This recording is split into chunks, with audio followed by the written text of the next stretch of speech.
We good? Not yet. There we go. You guys hear me okay? How's everybody doing? It got cold on us, didn't it? I don't like it. All righty. So we do not have a youngin tonight, so I'm going to call the meeting to order. And we will call the roll, please. Matthews. Here. Ingalls. Here. Flood. Here. Bolt. Here. Rutherford. Here. Seymour. Here. Salter. Here. We have a quorum. Thank you so much. I think Travis is going to do an invocation for us.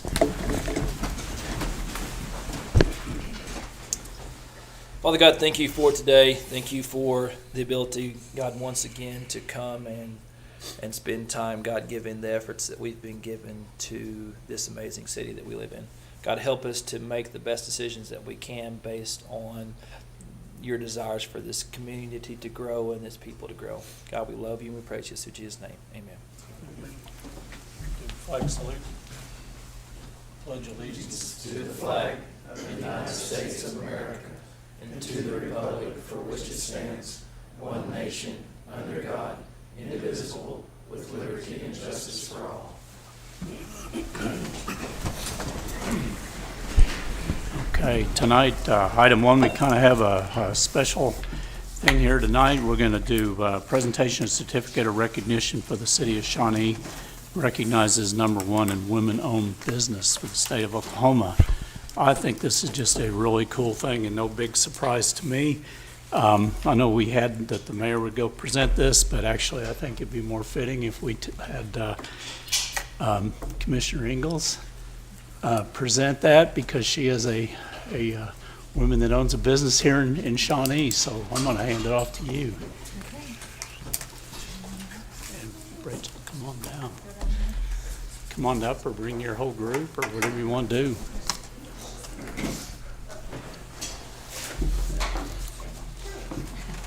A few weeks ago, I was very honored to attend an event to honor female business owners in our town. I found that this town was very encouraging of entrepreneurs and female business owners, which isn't true in all communities, and I'm really proud to be one of those.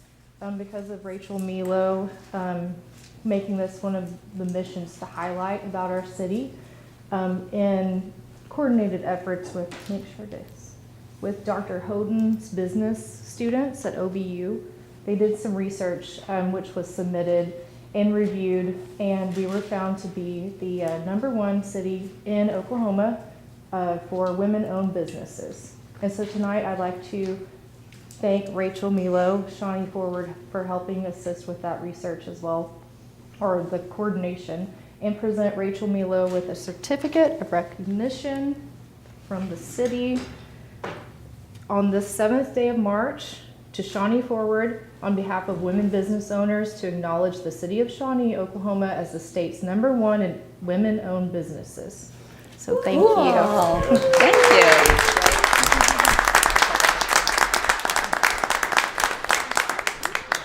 Thank you, and thank you, Mayor and Commissioners and Andrea and everybody who not only attended the press conference, but also support the women in our community. This is a great honor, and I look forward to us continuing to lead the way. Thank you. Very much. Okay, so tonight, #2 is citizen participation, and I've got 2 sheets here, so good. So we'll do this like always, 30 minutes per person, 12 minutes per topic. You probably won't get any questions from us as you're doing your presentation. If you want to hear something, stick around to the end for commissioners' comments. So with that, first up is Melody Samati. How are you tonight? Good, and you? Doing well. I'd just like to thank the mayor, Daniel, who I see here, and Erica. I had the privilege of participating in the Code Blue shelters, and I can tell you that 40% of the people that I met on both occasions. 2 of them have accepted 1-year stints in a rehab. They don't want to be on the street, but they didn't know how to get out. They were given that opportunity. There was a woman pulled out of sex trafficking because it became known through this adventure that she was being bullied and trafficked. There was a gentleman given a 1-month stay in a motel room to clean himself up. He had several job interviews coming up and had been homeless through no fault of his own, due to COVID, loss of jobs. I've only been in this town 3 months, and I'm impressed with all that you've done for the homeless people, and I look forward to a permanent shelter and being involved in that. Many good things came from this, and I just want to thank you. Thank you very much. All righty, next up is Amy Camerata. How are you tonight, Amy? How are you guys? Doing well. Thank you for allowing me to make a presentation. I wanted to kind of recap what brought about the Lake Advisory Committee and the recommendations. You know, initially the city wished to explore changes in ordinances and commercial development, and all of those are great ideas for the Shawnee Twin Lakes. Two primary concerns that were addressed in the last meeting were lake patrol and the cost of lake patrol and what that looks like. One of the things that was recommended was lake patrol because of the increased traffic on the lakes over the last several years, particularly because of COVID. Numbers have increased, and a lake patrol presence on the lake is necessary for the safety of all persons visiting Shawnee Twin Lakes. Before rezoning and implementing more ordinances and codes, the Lake Advisory Committee recommended that the city provide a staff person to address code enforcement, both for the existing ordinances and then any future ordinances that were to come. Now, I'm the daughter of a police officer, the sister to a police officer, and the mother of a police officer. So I take police officer and law enforcement safety very seriously. There's probably nothing, not even the lakes, believe it or not, that I am more passionate about than law enforcement and military. So I think what's important here is the probability of a lake patrol on the lake is not very likely to encounter those dangerous activities such as drug, domestic violence, theft, armed robbery, etc. A patrol officer on the lake itself doesn't necessarily have those risks. The reason a full-time employee CLEAT certified is recommended on the lake is because they are trained and given the authority for justifiable cause. Things like an intoxicated driver or somebody speeding or things that could put the safety of citizens on the lake at risk. The Lake Advisory Committee also did not recommend that there was 24/7 coverage on the lake.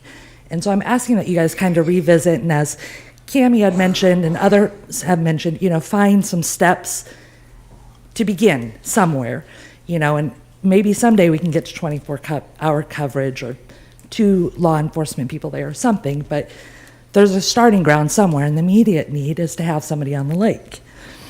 I do want to address the alarming information that was shared by the city manager and the chief of police, basically, stating that it was 25 minutes to get somebody out to the Shawnee Twin Lakes area. Surrounded by family and law enforcement, every city in which they have worked or are working has a shared service agreement with surrounding law enforcement agencies, be that the county sheriff's office or McLeod Police Department or Tecumseh. Those are all shared service agreements, and I'm pretty sure, I certainly hope that the city has those agreements. But since the chief of police mentioned that there was a 25-minute response time if they needed backup, I would like to just know who the city does have shared service agreements with. The Oklahoma State Statutes on Annexation, Title 11 of the Oklahoma State Statutes, Sections 21 through 101, states that the city must provide services in a non-discriminatory manner to annexed areas. This does not require provision of other services other than police and fire protection. As council or commissioners, you should ask yourself if a 25-minute response time is acceptable. Is that my 3 minutes? Time has expired. But Okay. I'm very sorry, but thank you so much. Let's see, next up is Wolf Googler. How's Wolf tonight? I'd like to relinquish my time to Amy. Okay, come on back up, Amy. You could have just stayed right there. Taking notes from others. That's all right. All right. So as commissioners, I'd like you to ask yourselves if a 25-minute response time for police in your home is an acceptable time. I know that I don't find it is. And I also don't think 25 minutes is an acceptable time for the police officer to wait for backup. Financially, I do not believe that rectifying this issue is quite as daunting as was presented in the previous meeting. The current patrol officer budget for 2021 is $5,610,407. With 74 paid patrol officers on staff, this allots to $75,816 per officer. The proposed recommendation by the city manager for 3 FTE at $400,000 or 6 FTE at $900,000 would come to approximately $150,000 per year per officer. That's double the current rate. I know the city manager also stated they monetize the expense of vehicles and vehicle maintenance as well. As you can see, that discrepancy of nearly double would pay for a new car for them every year. I mentioned to you guys that you are getting $8 million in ARPA funds. The county, Oklahoma County, I believe it was, spent $2.8 million of their ARPA funds to get 50 upgraded Tahoes for their police fleet, and that roughly was $56,000 apiece. So 6 FTEs, $56,000 updated Tahoe still doesn't come to $900,000. So I understand that we need to find money, and I understand that there needs to be some progression before we get there. It's not going to happen overnight, but I hope you guys will take a good look at these issues and come back with some options for us. Thank you for your time. Thank you very much.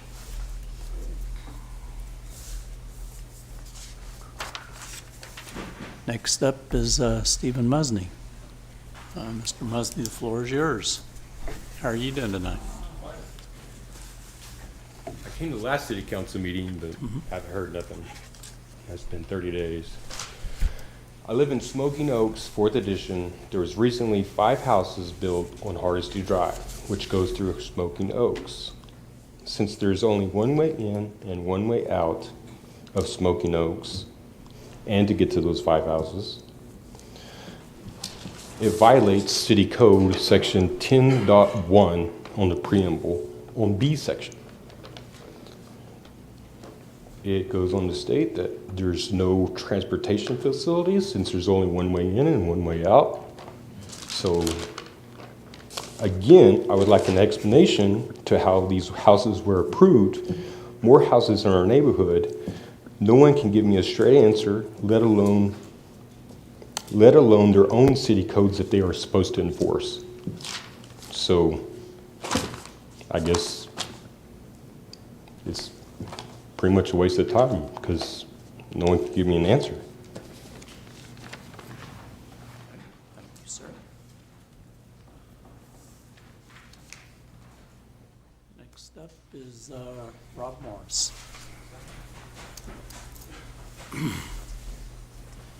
How are you, Rob? Got a couple things tonight.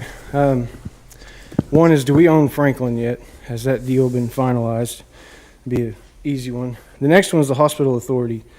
One person resigning, that life happens. 2 people resigning, life happens. 4 people resign from the same committee all at the same time. Is there anything y'all want to tell us that's getting ready to happen at the hospital that we don't know about? Because that's a little odd. Next, since SA&I is here tonight to give their presentation about the audit, let's start off on a good note. The applications for the new hospital authority aren't even complete. Some of them have names only. Nobody has numbers on anything. Some of them, I think one doesn't even have any references at all. One of them has the mayor as a reference, which means he can't vote for that person because the reference can't vote for the person they referred. So let's see if we can get that figured out. Next, Traffic Commission. Sorry to see that's being dissolved. The chair and the vice chair, it looked like they were working on some ideas for our town, but guess they're not going to get to do that now. And lastly, the expo. Since we didn't have one when COVID hit, this year would be the 29th. However, county just gave the SCCDA, Randy Gilbert, $25,000 extra for a 30th anniversary big party this year. However, it's only the 29th. So if the city plans on having an anniversary next year, y'all might want to get to the bottom of this whole $25,000 gift among friends, because that's a little odd. I did find out, I guess y'all are having meetings this week about the expo too. I know county, I think, is on their special meeting Thursday, so I'd like to know what's going on with the expo. With that, very last thing, the audit. I'd like everybody to keep in mind that it's only 2 issues on the audit. It's not a full town forensic audit. It's 2 specific issues. There's a whole lot of stuff that SA and I should look at, and they'd probably find pretty easily. With that, thank you for your time. All right, thank you very much.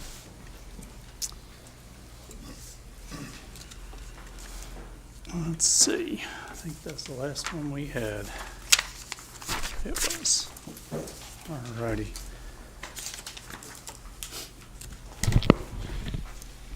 So we'll move on to the consent agenda. Anybody have anything they'd like to pull off the consent agenda?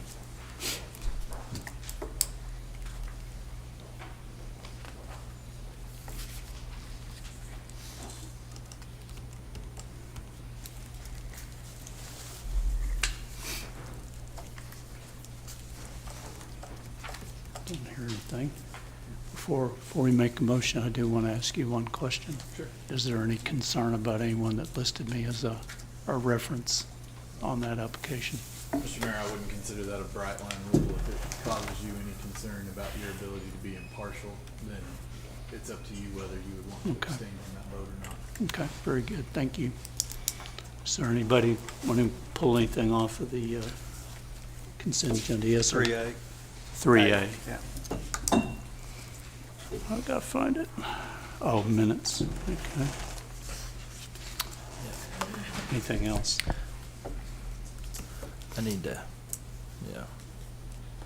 abstain from those as well, so if they're being pulled.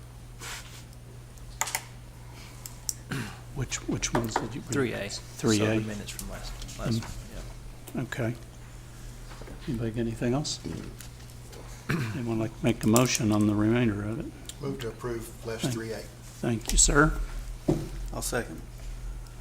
Darren and Mark. Okay, motion and a second for, that'd be 3B through E, I guess it is. So we'll call the question. Motion passes 7-0. So now we need to deal with 3A. Move to approve 3A. Second. And that was Daniel, I think, down there.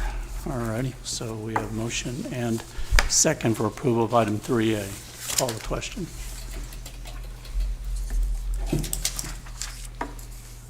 Motion passes 5 in favor and 2 abstentions. Okay, item 4, presentation by Animal Control, present pet of the week. It looked like we had a big vicious dog out there. I think he's asleep. I know, we gotta wake it up. He needs to be more because he's very, very sleepy. This is me. He's my 8-year-old Labrador mix.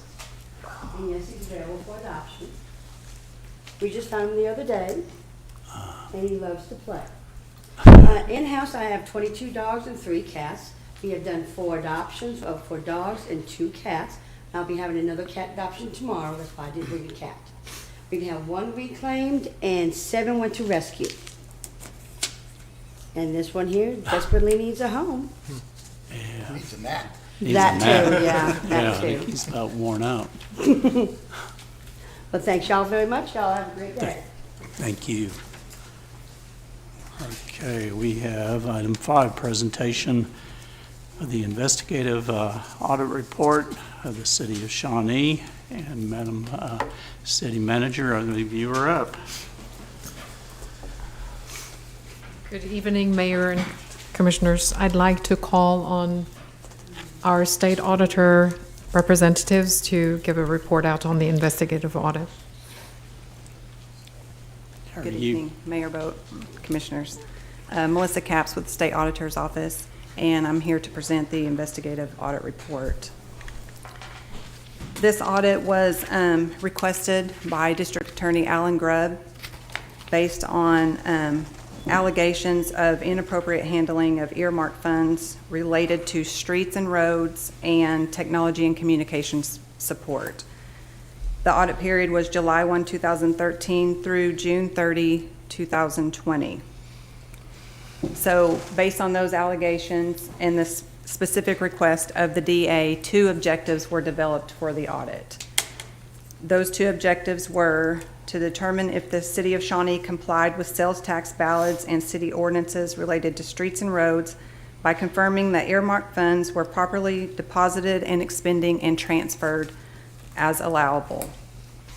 The second objective was to determine if the City of Shawnee complied with the city ordinance regarding city court fees, specifically designed for or designated for technology and communication support, by confirming earmarked funds were properly deposited, expended, and transferred as allowed. So just to reiterate exactly what those ordinance were for the sales tax ballads, they were Ordinance 1910, which was the 1% permanent sales tax passed in 1999, and 2633, which was the 10-year half-cent sales tax passed in 2018. The ordinance that was related to the city court fees was Ordinance 2574. And based on the procedures that we performed throughout this audit, the results and the executive summary are found in your report that each of you should have. And I will mention also, the report can be found on SANI's website at sai.ok.gov. So what we found throughout the audit process is that sales tax revenues received by the city from the Oklahoma Tax Commission that were related to streets and roads have been properly deposited and allocated for the audit period. As of June 30, 2020, the city had collected $4.9 million in tax revenues related to the 10-year capital improvement sales tax.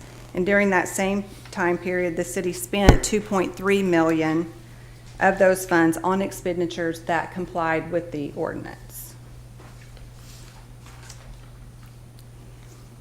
In regards to the city ordinance of 1910, which is the 1% sales tax, the city collected $41.9 million and spent $44.9 million of those expenditures for capital improvements, economic development, or debt services, and all of those complied with the ordinance.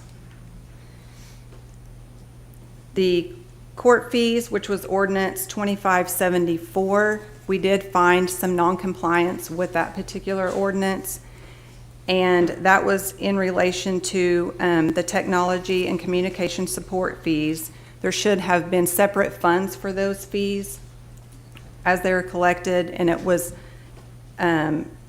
those were not in separate funds, but they were spent for what they were intended to be spent for.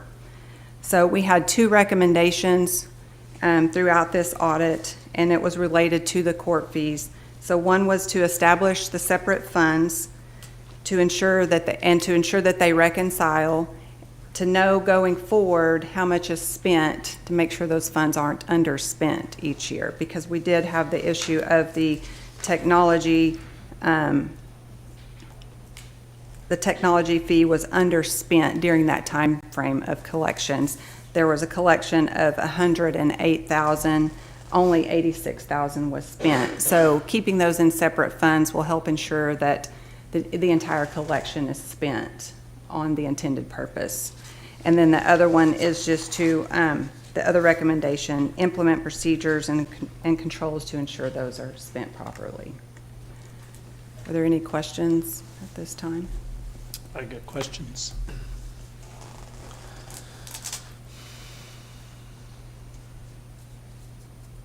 Give them just a second. Make sure everybody's good. Good.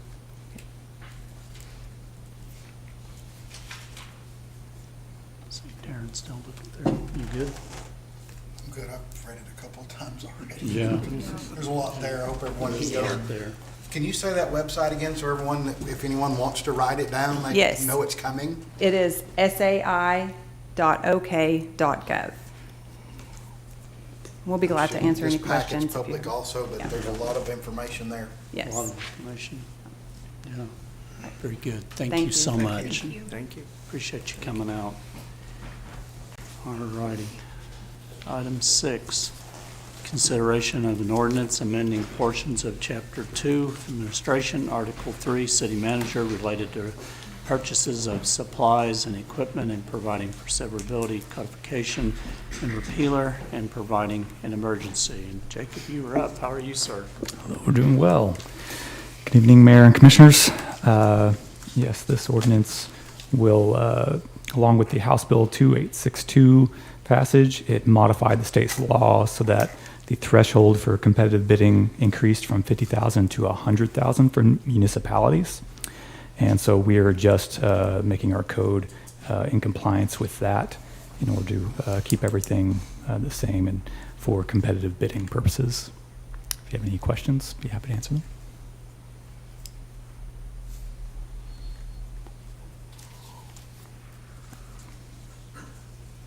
Give them just a second here, see if anybody has any questions, but sounds like we're just trying to get in line with state law. Right.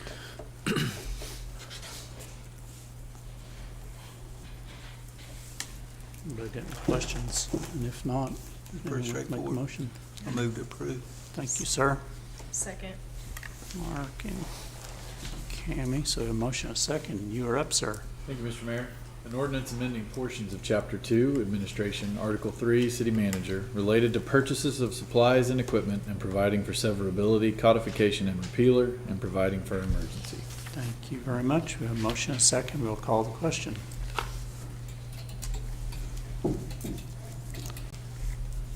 Motion passes 7-0. Item 7, consideration of an ordinance amending portions of Chapter 2, Administration, Article 5, Mr. Finance. I'm sorry. We need Oh, a- we we need need an emergency emergency clause. Number 6. Yep, go back there. And we'll do that. Anyone got a motion on the emergency clause? Move to approve emergency clause. Thank you, sir. Second. Who did I hear down here? Was it Mark? Second Rick was the Daniel. second down there, Yeah, Daniel. Yep. Heard the other ear. All right. All right, we have a motion and second on the emergency clause, so we will call that question. And that passes 7-0. Item 7 is consideration of an ordinance amending portions of Chapter 2 Administration, Article 5 Finance, related to purchases of goods, services, and capital, and providing for severability, codification, and repealer, and providing for emergency. Jacob, you're up again. Yes, sir. This updates our code for blanket purchase orders. We're increasing them from $1,000 to $5,000, just to make it, with the increases of costs from the last time that we updated this, approximately 2002. It'll make it, easier to go out and buy recurring supplies. If you have any questions, I'd be happy to answer. Anybody got any questions?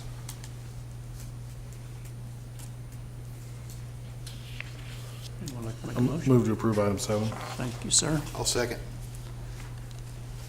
Daniel and Darren. All righty. And I believe you were up, sir. Thank you, Mr. Mayor. An ordinance amending portions of Chapter 2, Administration, Article 5, Finance, related to purchases of goods, services, and capital, and providing for severability, codification, and repealer, and providing for emergency. Thank you, sir. Okay, we have a motion and a second for approval of item 7. We'll call the question. Motion passes 7-0. Mr. Mayor, I'd like to make a motion to add emergency clause to item 7. Yes, sir. Second.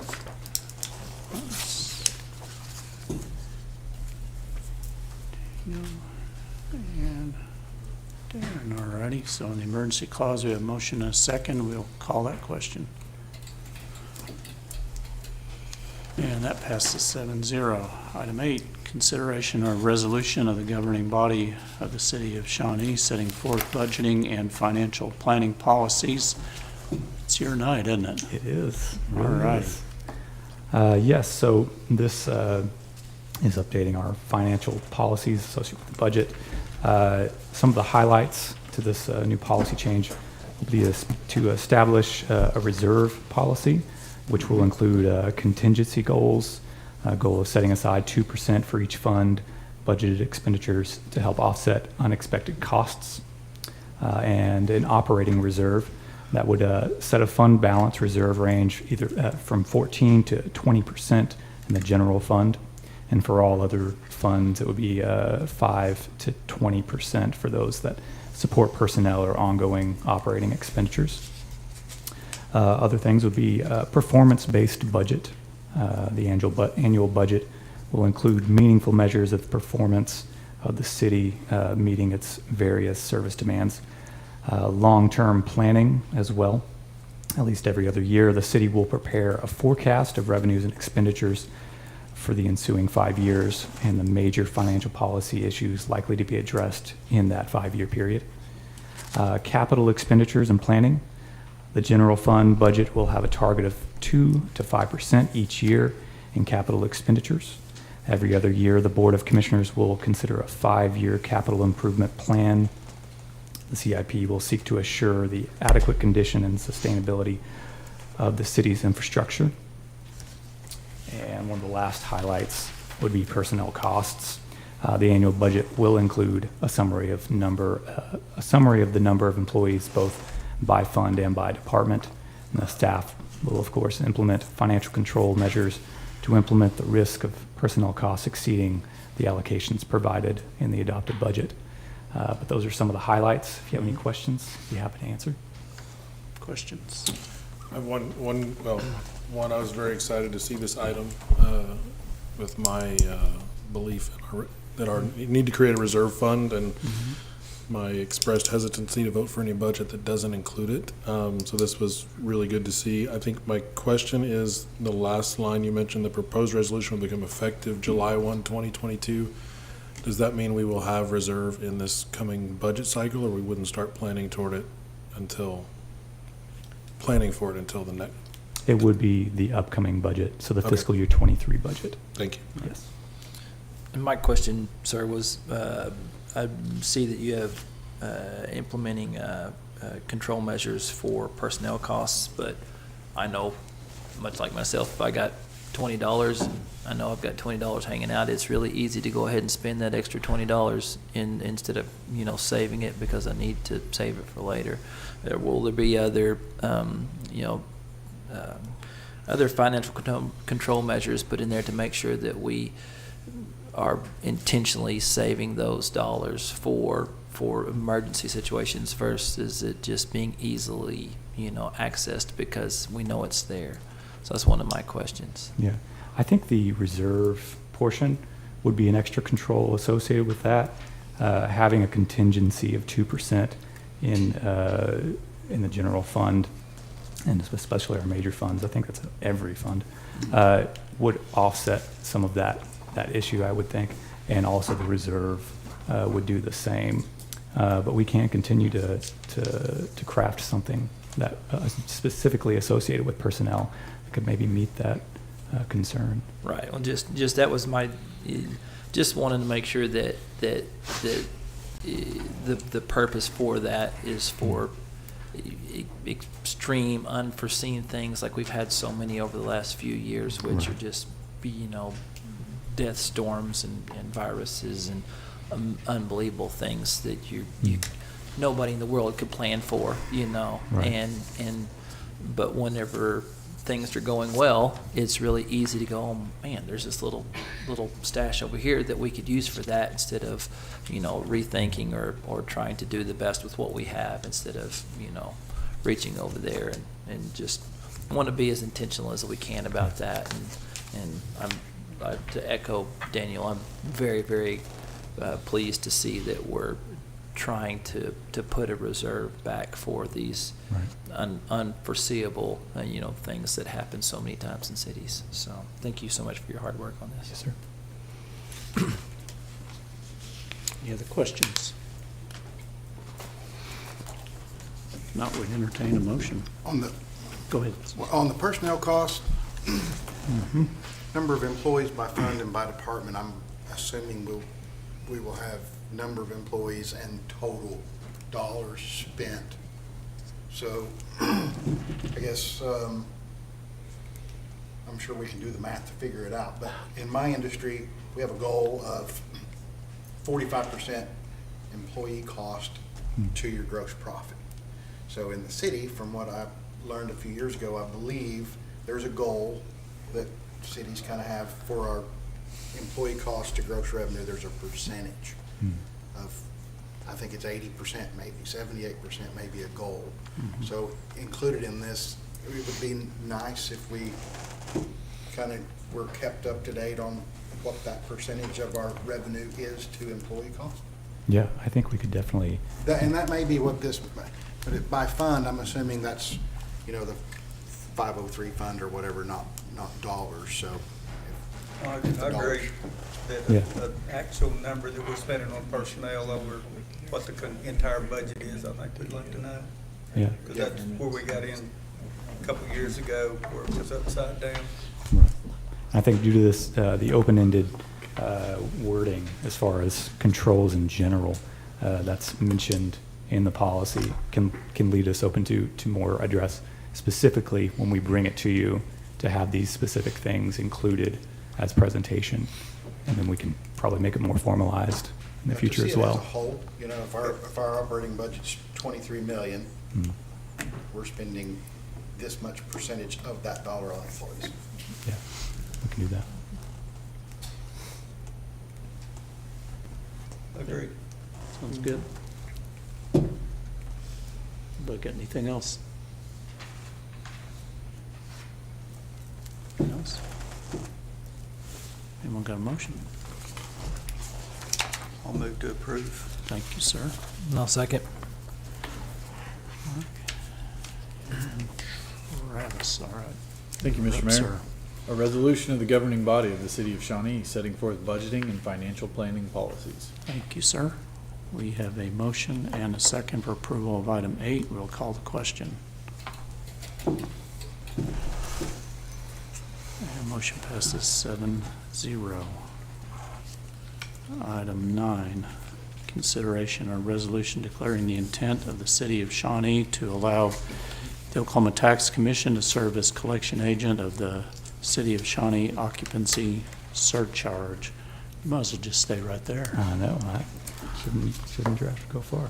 All right, so this occupancy surcharge resolution, the city of Shawnee voters approved an occupancy surcharge of 5% back in 2004. Since that time, the city staff have administered the collection of the surcharge on a monthly basis.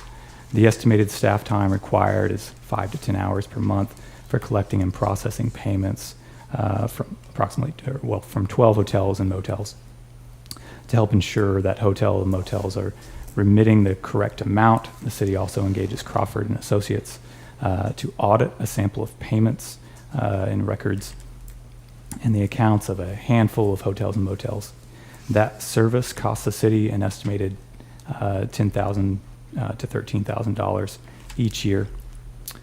In reviewing ways to improve the city's operations, the collection of the occupancy surcharge was identified as an opportunity to reduce the costs and increase revenues. The Oklahoma Tax Commission, which collects sales and use tax on behalf of the city of Shawnee, is also able to collect the occupancy surcharge. To cover the administrative costs for the collection activities, the OTC retains half of 1% of the collections. So that would be like a fee of 0.5%, which is the same rate that is charged for the collection of sales and use tax. The OTC services include compliance monitoring and enforcement on behalf of the city of Shawnee. So yes, in a way to save costs and to bring in more revenue as far as enforcement and compliance, it seems we would like to move to the OTC to collect that revenue for us. Okay. Of that's what we pay Crawford and Associates. So what's the direct cost outside of what we're outsourcing? Sorry, can you say that again? What do we outsource? I mean, I guess we're paying Crawford and Associates to audit it? Yes. And the rest of this 13.5 is basically internal? Actually, their fees kind of fluctuate a little bit as far as that procedure goes. They would perform an audit on these hotel motels and bring us back the findings. And since we have been doing it ourselves, it's a prudent thing to do to make sure that everyone's staying in compliance. And especially in the past with the city of Shawnee, since we had two separate entities in which a lot of those revenues were funding, it seemed for all parties the audit was appropriate. But this, going away from this, using the OTC would be a cost savings in that manner. So our cost was 13,000, 10 to 13, then plus staff time. Right. Oh, so the 13.5 plus staff time? Okay. Yep. Yeah, sorry, that That'd simply be a is. no-brainer. Yeah. That, my question was how much of that 13.5 was staff time of that, and it's Right. none. Okay. Right. I move to approve. Thank you, sir. Second. And Cammie. All right, Mr. City Attorney, you're up again. Thank you, Mr. Mayor. A resolution declaring the intent of the city of Shawnee to allow the Oklahoma Tax Commission to serve as the collection agent of the city of Shawnee occupancy surcharge. Thank you, sir. All righty, we have a motion and a second for approval of item 9. We'll call that question. Motion passes 7-0. Item 10, consideration of an ordinance amending portions of Chapter 25 related to the City of Shawnee occupancy surcharge and providing for severability, codification, and repealer, and providing for emergency. Jacob, you're up again. Yes, sir. So yes, with the occupancy surcharge, this ordinance will bring us into compliance or in agreement with the OTC. It's required in order to have the OTC collect this for us. Any questions I'll be happy to answer? Okay, anybody got a question on that?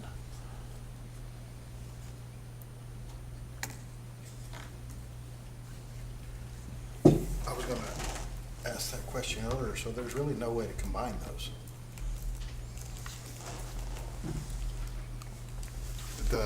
We're not collecting for that, or we're not gonna be able to collect for these.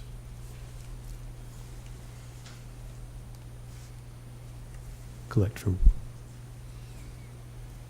think he's got a question about your question. Question.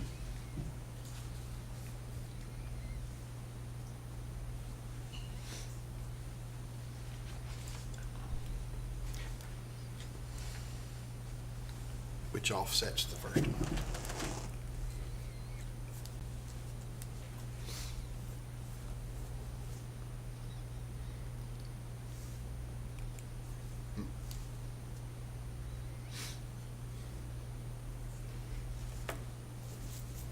Get an answer you want? I do, I don't understand it, but, I mean, do we have them? For future growth, we're talking about the RV sites, right? Yeah. On 10, so Appearance, the purpose. as that moves forward, Mhm. we're just not going to be able to collect that. right, we would have to do a separate, my understanding is we'd have to do a separate ordinance of some sort if we wanted to include RVs, something like that. It would, yeah, we would be excluding RV. This is excluding it. Which Yeah, losing and our that current, revenue offsets what right, we're the saving. current So we're ordinance back includes. to a simplified process, but we're losing this. And as that industry continues to grow, or if it continues to grow, we're Right. going to Right. lose out on that. So what we charge for an RV So- site. But there's a way to but- come back. We could come back. We can come and- back. With a separate ordinance. Then we're back to collecting it ourselves. For that portion, that's my understanding. Would that be a large enough portion that would require a separate audit, like the hotel motel?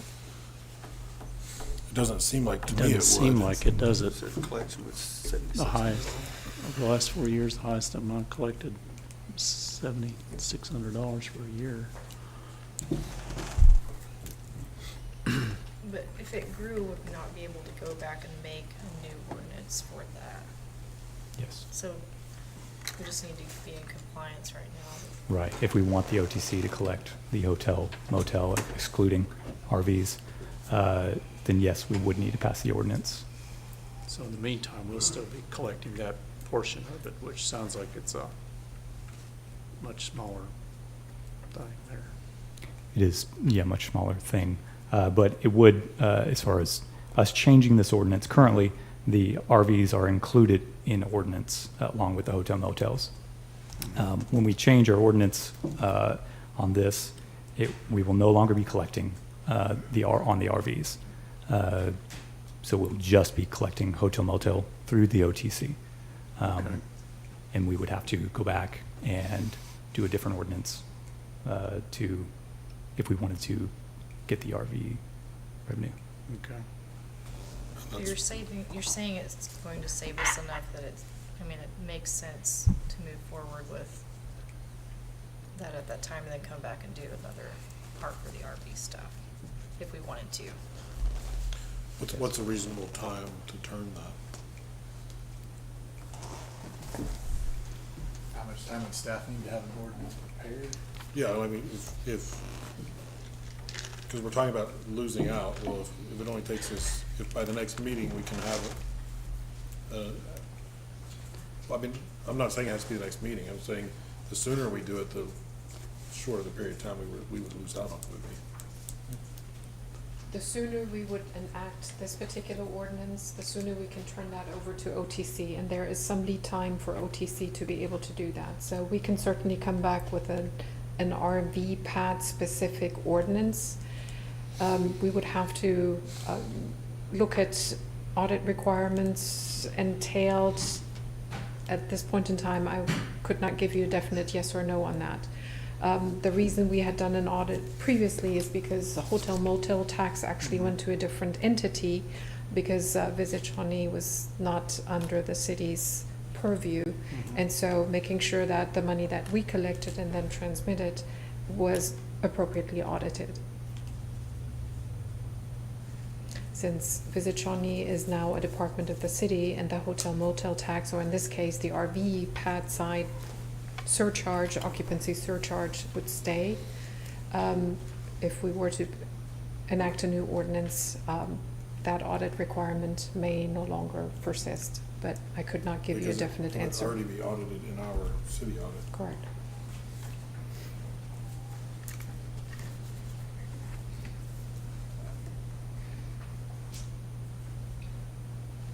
So what is it, a night? I think it's like, wasn't it like $1 a night per side or something? Per side? Can you say that again? Yeah, the occupancy tax on that. What were we charging the RVs? I think it was It's the same percentage as it is on the hotel, which is, It was actually less. It was Yeah, I think it yeah, I was like believe so. $1 a night per side, wasn't it? I believe so. So maybe Remember from my time. I'd have to go back and look. Yeah, it was like $1 a night per side, if I remember right. So who sets, I guess the Expo Spectre gets the income off of the lots? And it goes to them? Yeah, currently, they're managing it and, Manage it. yeah, taking in that revenue. So if the amount they went up to charge it, I mean, that kind of reflects back to us also, doesn't it? Yeah, they are using the revenue to operate currently, and they would remit any of the Be a whole lot withholding easier. tax. Yeah, since we're managing that site, it's really, could be neither here nor there. If it was a percentage versus a set amount, if it increased for whatever reason, then our percentage would increase as well, whatever the dollar amount was. Correct. So I think that would probably be a smarter way to go, is just set a percentage versus just a flat fee. And, if the sites increase, a certain dollar amount, then that means that, then the taxes would increase accordingly. the reason it was a flat fee was the percentage is so small. A $100 hotel room is worth this much. Mhm. A $25 site's not really worth If you the did- staff time and the percentage to do it. But traveling, you see that on your receipts when you, just like you do at a hotel, but it is figured different now that the mayor brought that up. I was like, oh, yeah. It's kind of how, I've slipped a few We did go times through since that we had detail. one of those meetings, but that's kind of how I We remember need to it. re-examine that when we look at Airbnb stuff and those things. Anybody else got any questions? I'll make a motion to approve. I'll second.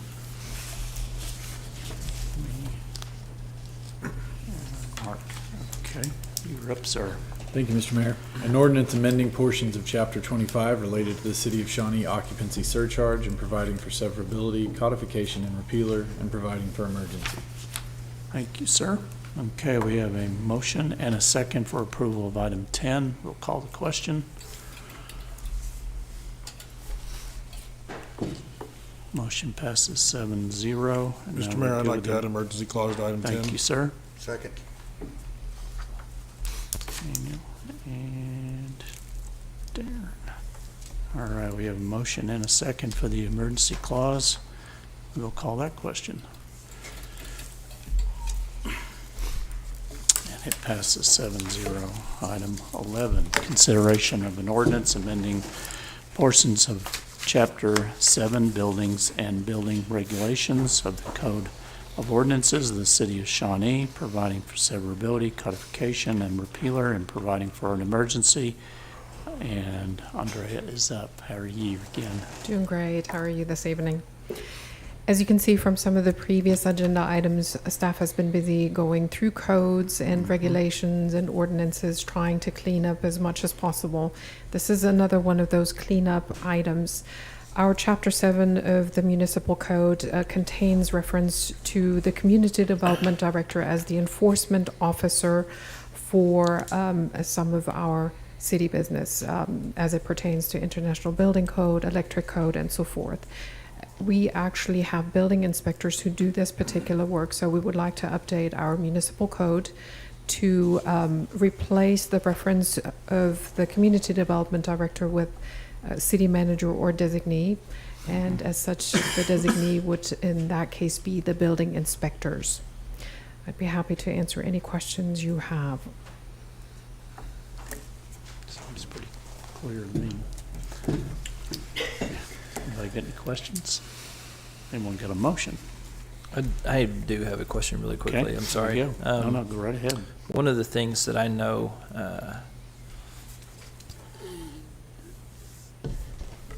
often, if you do something the same way for several years, and then somebody changes the rules, and you don't have the direct access to the rule change, how are we going to be as helpful and as intentional as we can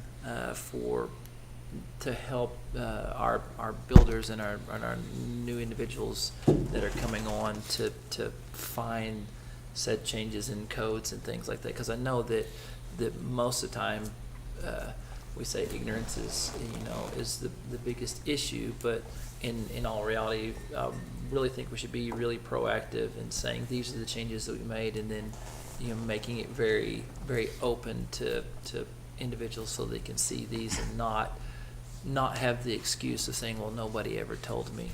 And I think that would just be a very helpful way, as causing the least amount of, because we're going to have to continue to upgrade and do these things, and we know that they've been long overdue, and just want to make sure that we're, like I said, just being as open as we can about the changes, and that let the individuals that will be impacted most by those changes, be proactive in letting them know that. So We do that as we touch everyone who comes in for a permit, for example, letting them know who the appropriate staff person is. Our municipal code in some spots was just simply antiquated and was referring to procedures the way they had been rather than what we are currently doing. So we're cleaning up our municipal code. But yes, this information is passed to everybody who comes through the door. And as we make changes to the process itself, which I anticipate we will do so with our Unified Development Code, which is not necessarily part of this particular ordinance this evening, we will proactively reach out to the development community to let them know what we're doing. thank you. Any other questions? I'll make a motion to approve. Thank you, ma'am. No, second. And Travis. Okay, up again. Thank you, Mr. Mayor. An ordinance amending portions of Chapter 7, Buildings and Building Regulations of the Code of Ordinances of the City of Shawnee, providing for severability, codification, and repealer, and providing for emergency. Thank you, sir. All righty, we have motion and a second, approval of item 11, so we'll call the question. Motion passes 7-0. Now we need the emergency clause. Mr. Mayor, I'll make a motion we add emergency clause to item 11. Thank you, sir. I'll second. And Mark, okay, we have motion and a second for the emergency clause. We'll call that question. Motion passes 7-0. Item 12, consideration of an ordinance amending portions of, Chapter 8, building permits and licenses of the Code of Ordinances of the City of Shawnee, providing for severability, codification, and repealer, and providing for emergency. You're up again. I am. Very similar to the last item that came before you. Again, we are looking at our municipal code, what are our current procedures, and what do we have captured as part of the municipal code. In this particular case, Chapter 8 makes reference to the Community Development Director and the City Clerk doing a lot of the permitting and licensing, which is not necessarily the case. That is done by other staff. And so, again, we would replace the designation of the Community Development Director or the City Clerk to City Manager or Designee in order to be able to have a little more flexibility and be able to have the municipal code mirror what we are currently doing. All right. Anybody get any questions? We'll go motion. I'll move to approve. Thank you, sir. I'll second. Mark. And Darren, you're up again. Thank you, Mr. Mayor. An ordinance amending portions of Chapter 8, building permits and licenses of the Code of Ordinances of the City of Shawnee, providing for severability, codification, and repealer, and providing for emergency. Thank you, sir. We have a motion and a second for approval of item 12. We'll call the question.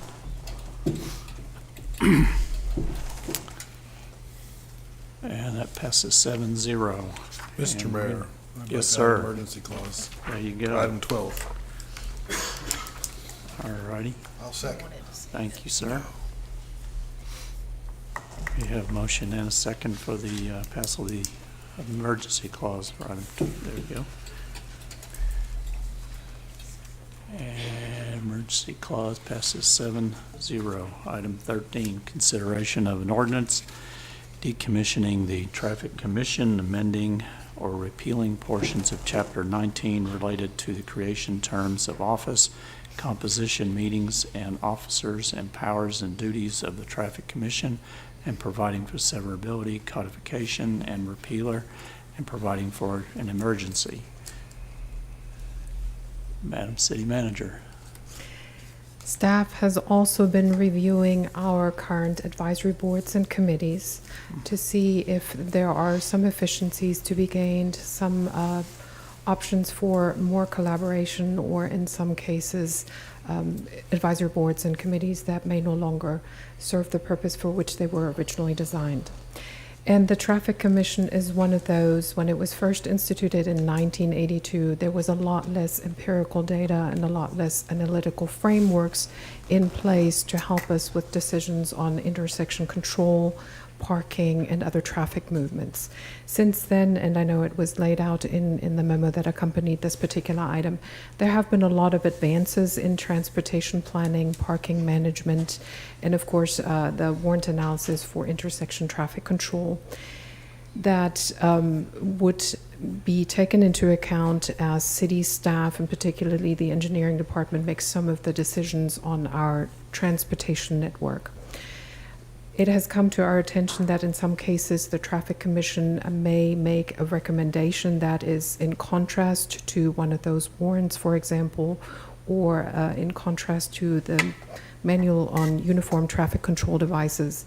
And in order to be mindful of the data that guides decision making as well as the analytical framework, and also out of respect for the time of the Transportation Commission members, we would like to recommend that this particular commission be decommissioned. I would really like to extend the city's gratitude to those current and former Traffic Commission members for all of their years of service. But I would like to point out that with the wealth of additional data analysis, the empirical data, the analysis framework that is now in place and available to us at the city, we have an opportunity to use that information to guide some of the decision making that is necessary for our transportation system and for continued growth at the city. Staff has reached out to all of the Traffic Commission members in order to inform them of this particular item. I'd be happy to answer any questions you have. As you know, transportation planning is near and dear to me, and I am one of the staff who recommend approval of this particular item. Righty. Questions? Everybody got? What's the process now? There you go. I remember one of the ones was speed limit on Kickapoo, a lot of inputs. So what would a citizen's process look like if I'm a citizen and I have a concern about a speed limit or a stop sign or a traffic light that perhaps I would have come to public speak at a traffic commission? Maybe, can you just maybe enlighten? Because in some ways it seems like we've made the path for citizen involvement more difficult. Acknowledging they can always come speak at our sessions. Thank you so much for that question. As with any other concern that citizens may have, they could come to the City Commission meeting as part of the public comments. They can send a direct request to any department within the city, to each one of the commissioners, as well as the mayor. They can send a request to the city manager's office. So there are all of these opportunities for public engagement and outreach there. The only avenue that would then fall by the wayside is appearance in front of the Traffic Commission. That would no longer be available to somebody who had any transportation or traffic concern.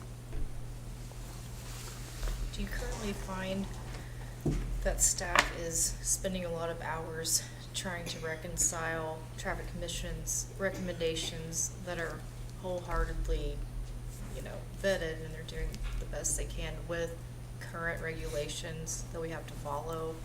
Is that the kind of the expenditure of doing that already? So just starting with city staff and engineer to begin with is going to make more sense?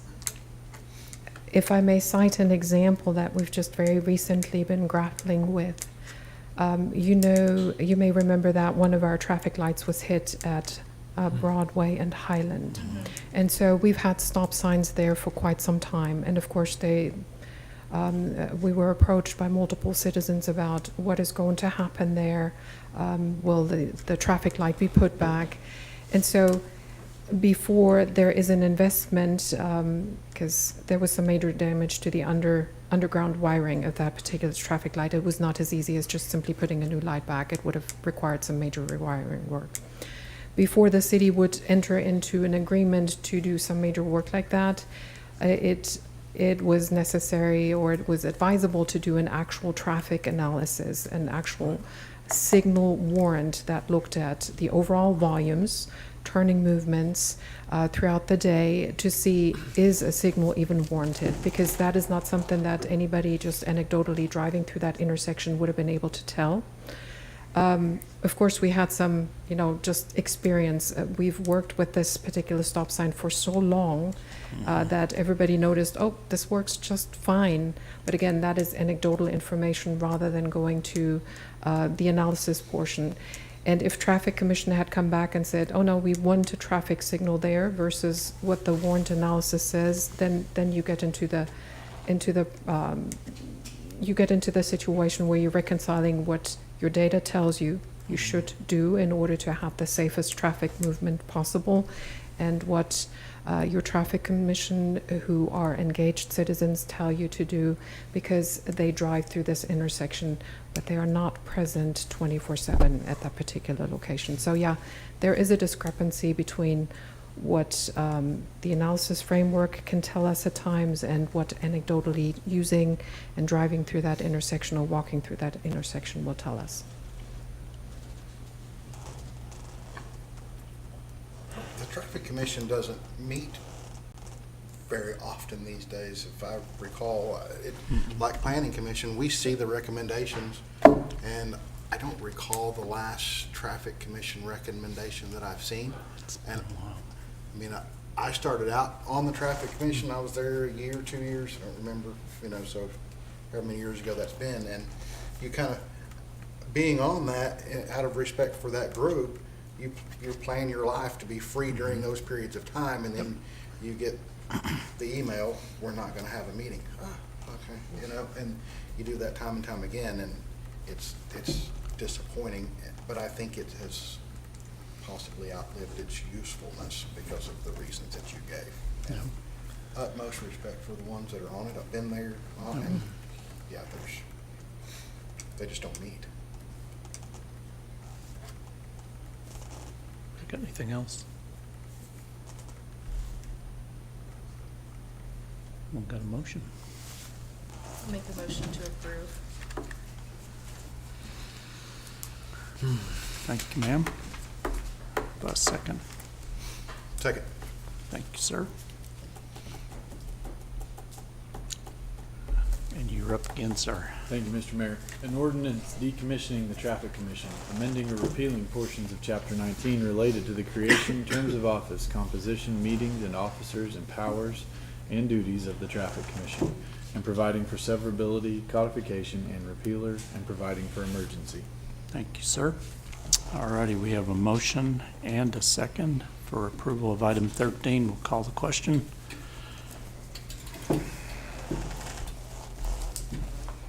Motion passes 6-4, one against.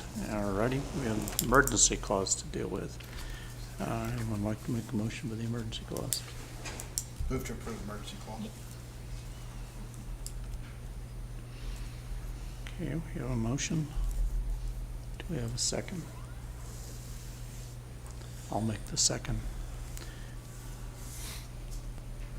Okay, we have a motion and a second for the approval of the emergency clause, so we'll call that question.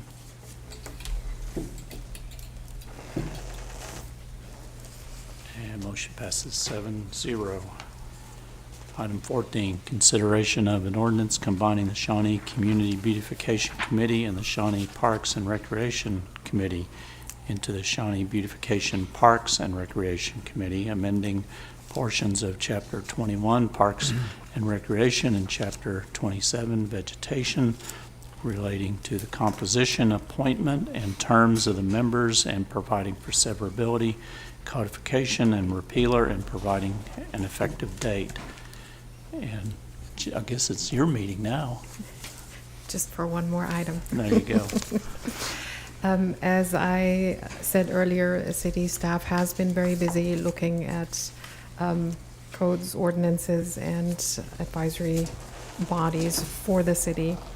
And in this particular case, we found one situation where we think we could potentially combine these two committees, the Shawnee Community Beautification Committee and, of course, the Parks and Recreation Committee, just simply because there is a lot of overlap between those two committees, not just in topics, but also in staff. And we wanted to make sure that we use resources as efficient as possible. The one thing we would like to do is decommission both of these committees and instead create a new one. We would give a time frame of May 1 in order for both of those committees to close out any active business they have at this point in time. The new committee would have 1 city commissioner and 6 at-large members. Current and active members that are not appointed to the newly combined Shawnee Beautification, Parks, and Recreation Committee, I know, very long name, they have the opportunity to serve until the expiration of their original service date if they so chose.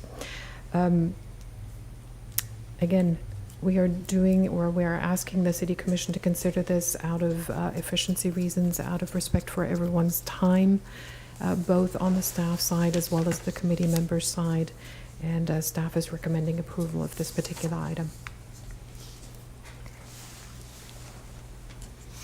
Anybody got questions? I know that that it's it doesn't seem like a lot, but knowing that Brad and his staff attend both meetings, and that it's not just an hour, it's, the drive time to and from and the discussions afterwards, and being able to combine those, and for him and his crew to be more as efficient as we can is a really good idea. But it's also at the same time, much like the Traffic Commission, the individuals that have devoted so much time and energy and love and care towards something, just want to make sure that we are, again, using the word intentional and, proactive in making sure that the individuals that we invite or imply that are apply to be back on it have the same passion and heart and desire to see, that part of the world grow, and that Brad and his staff have the support to do what they need to do. So I agree with it, but I just think that we need to make sure that we do it the right way. So. Thank you, sir. Anybody else got anything? Questions? I've got a motion. I'll make a motion that we approve. Oh my gosh. Okay, so we have a motion for approval. I'll second. Thank you, ma'am. All righty, Mr. City Attorney. Thank you, Mr. Mayor. An ordinance combining the Shawnee Community Beautification Committee and the Shawnee Parks and Recreation Committee into the Shawnee Beautification Parks and Recreation Committee, amending portions of Chapter 21 and Chapter 27 related to the composition, appointment, and terms of the members, and providing for severability, codification, and repealer, and providing an effective date. Thank you, sir. All right, we have a motion and a second for approval of item 14. We'll call the question.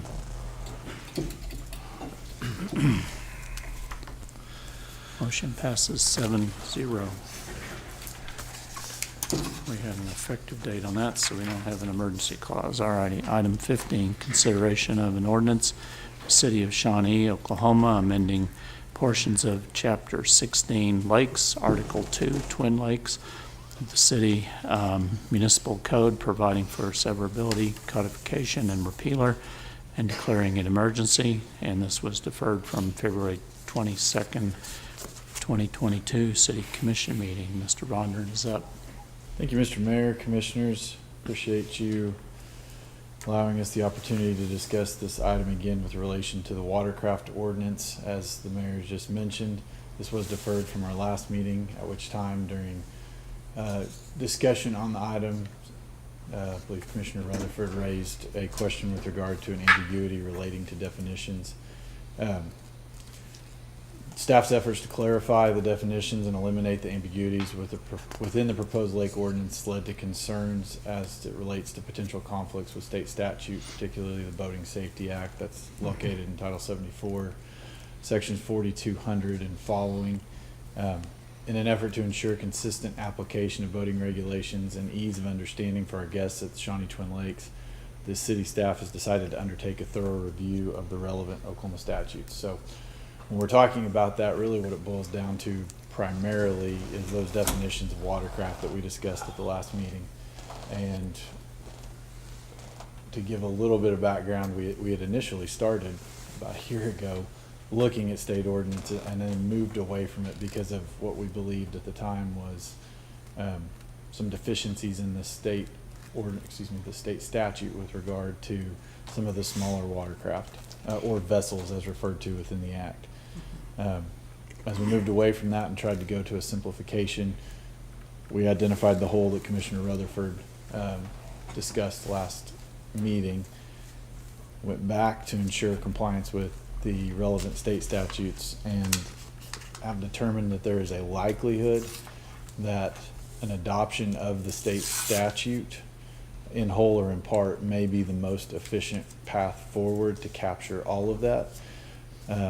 That would require, as is mentioned in the memo that was submitted, some Shawnee-specific provisions, which I think will be those things that are specifically recommended by the Lake Advisory Committee, given the importance of incorporating those recommendations and the priority that this commission has placed on those.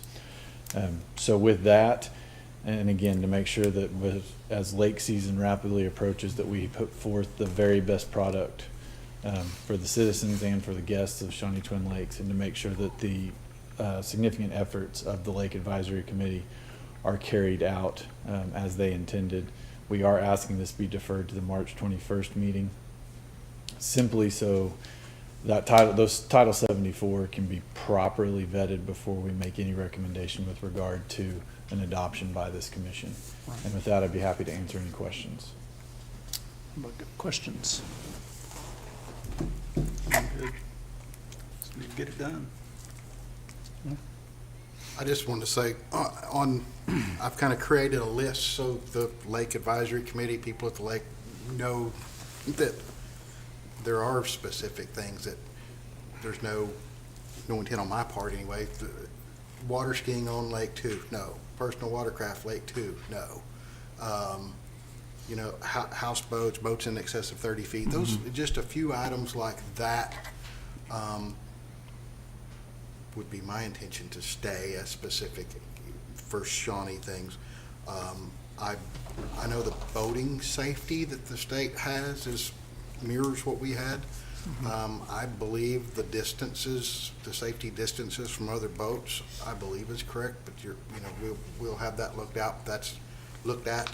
That's going to be done. So most of the things that, I hope all of the things that were on there are already in the state codes. Just my little bit of familiarity with them is, it's good. The way they do the life jackets and on all those regulations that there were some problems with in our original ordinance is correct on how it should be, and hopefully it'll simplify it. Yeah, and I think you've hit the nail on the head with regard to some of those larger areas where we're going to have distinct differences, because obviously these lakes are not of an appropriate size to handle some of the vessels that you're describing. Right. And as it currently stands, there's absolutely no intention, unless instructed by this group, to modify Lake 2 prior to any lake study or further discussion of those issues. I think the real benefit to this that has become apparent, if we're able to vet this properly and make that recommendation, is that when we look at this process, this community went through it in 2010. And then we basically did nothing until 2021. And a lot of those state ordinances with regard to boater safety changed, I keep calling them ordinances, state statutes with regard to boater safety changed in the background, but we weren't keeping up with them. This path forward creates the potential to allow us to change with them, provided that we're able to carve out those specific things that are unique to the Shawnee Twin Lakes. So ages, are we going to stick with the 16-year-old? Because state law is 12 if you have a boater safety course. That's correct, Commissioner Seahorn. I think that will be one of areas that will be drawn out through this study, which we started on immediately, to present to the commission. That was a specific recommendation of the Lake Advisory Committee. Obviously, the Lake Advisory Committee is just that, an advisory committee, and as we've discussed, this commission has the opportunity to vet those recommendations and take action that may be different or slightly different. So in your consideration of what's brought back to you for the March 21st meeting, that I can tell you will be a difference that will exist. Okay. And so a consideration that may exist for this body. Anybody got anything else? So Move to defer. move to defer to the next To what? to the next meeting. To the next meeting, the 21st, March 21st meeting. All righty. Second. Thank you, sir. Both of you. Okay, so we have a motion and a second to defer question to the March 21st meeting. We'll call that question.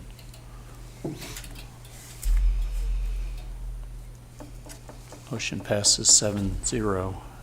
Item 16, consideration of a resolution updating the city fee schedule by 1, setting the water rates for residential and commercial use both inside and outside the city limits pursuant to subsections A and B, Section 26-26, Article 2, Chapter 26 of the City Code, and 2, setting the sanitary sewer rates for residential and commercial use, both inside and outside the city limits pursuant to subsections B and C, Section 26-27, Article 2, Chapter 26 of the City Code of the City of Shawnee, and amend residential deposit rates in Section 26-132A, Article 3, Division 2, Subdivision 2 of Chapter 26 of the City Code.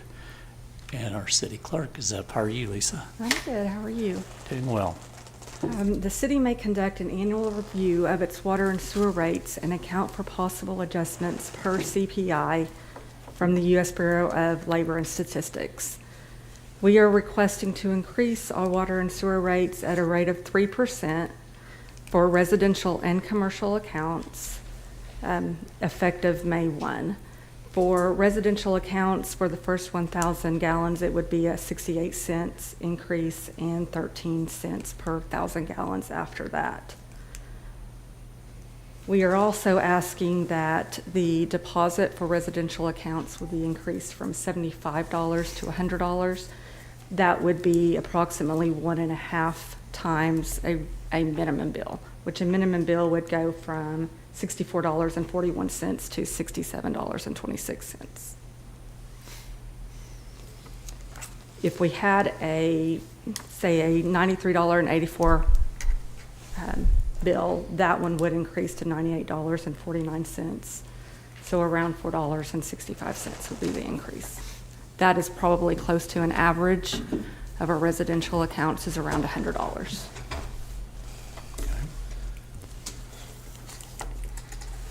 Questions? Our last increase, was it in 20, Years ago. August of 2020.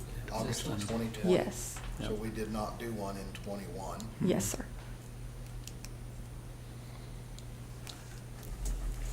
We did a 10% increase last time, correct? It was a significant amount.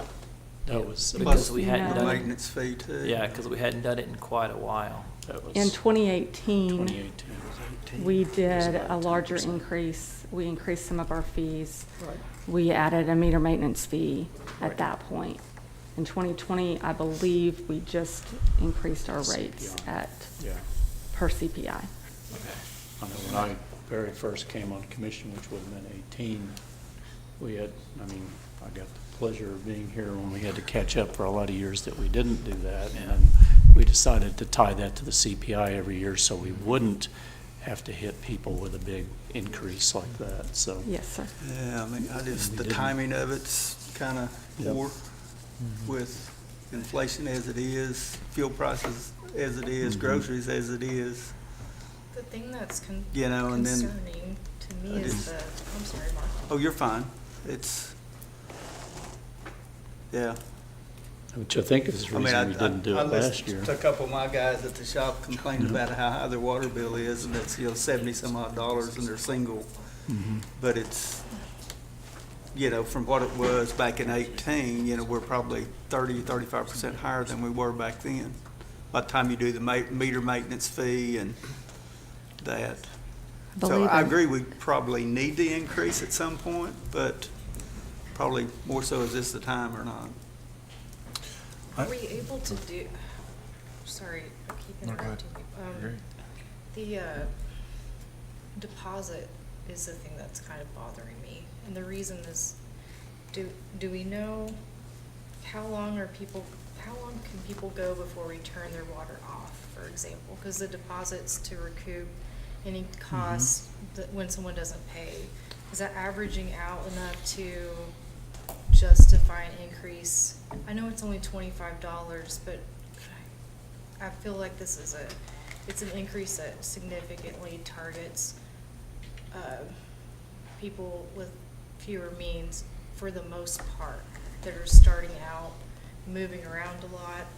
So then you've got another $25 on top of all the other utility. And I'm okay with, I'm not saying maybe we don't need it, but when we cut someone off for failure to pay, we have an $80 threshold. So if their bill is under $80, they are not on the cutoff. So if they're over $80, they're on the cutoff. And it's probably, and I don't know exactly, but it could be up to 2 to 3 weeks after that before we take the process to final their account. That would take the deposit and apply it towards their final bill. So they have time, they have a couple weeks to come in and reinstate their account before their deposit is added to their bill or put back on it for their final bill.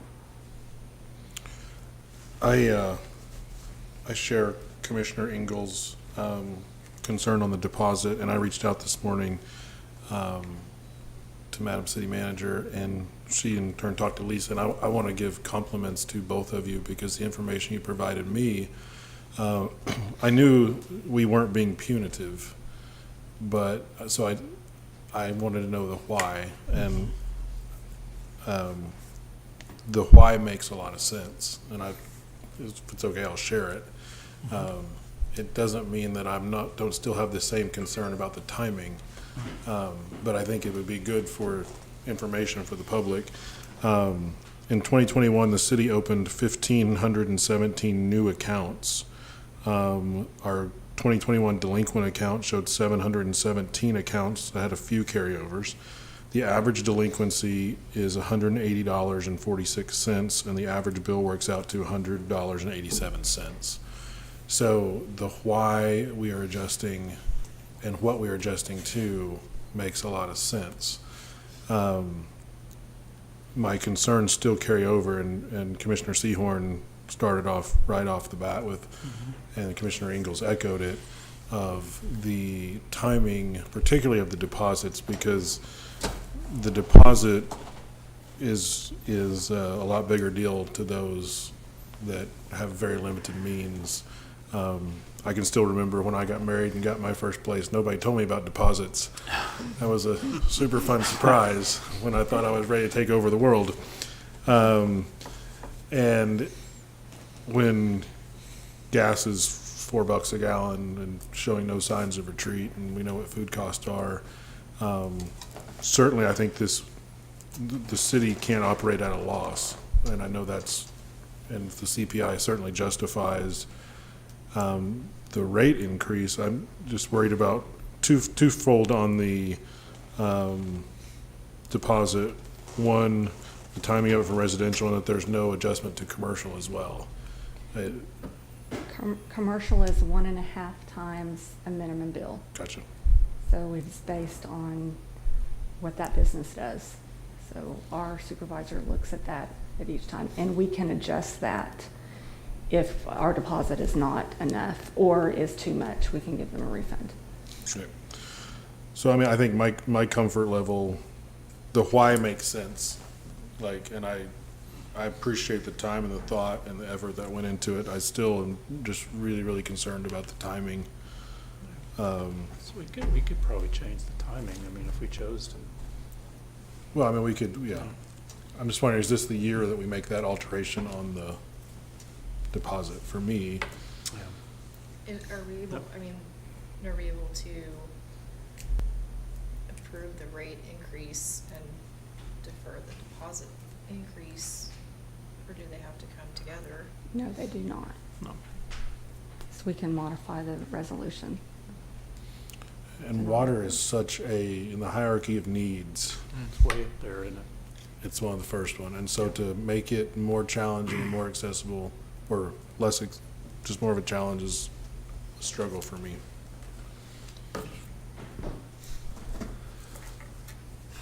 It remembers 2018 when we hadn't had an increase in so many years. And we kind of decided at that point to look at the CPI every year. We skipped 21 due to COVID. So now we've done what we said we wouldn't do, is we've gotten behind.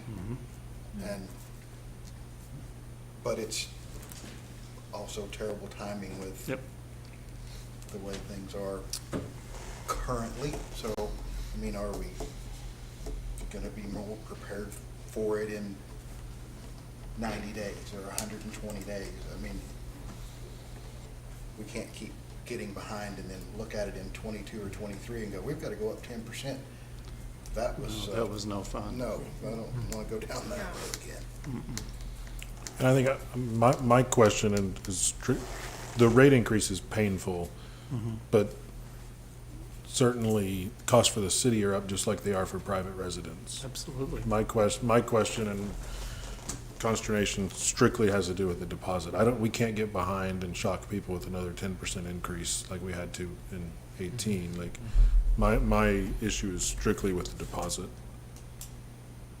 So is it, just clarify, is it the deposit regardless of the timing, or would you feel better in 90 days or something like that? I mean, it's mostly the timing, because increasing that deposit, it has a much harsher effect on the most vulnerable among us. Seniors on a fixed income that are having to move for whatever reason, those that have lost a job, or young family. I mean, it's mostly the timing, because all costs are skyrocket right now. There's a big difference between $4 gas and $1.60 gas. No doubt. I guess I have a question. At 64.41, and if the bill is just 3%, that 67.26 is more than 3%. You factored in the meter maintenance fee. So I mean, it's 4.5%.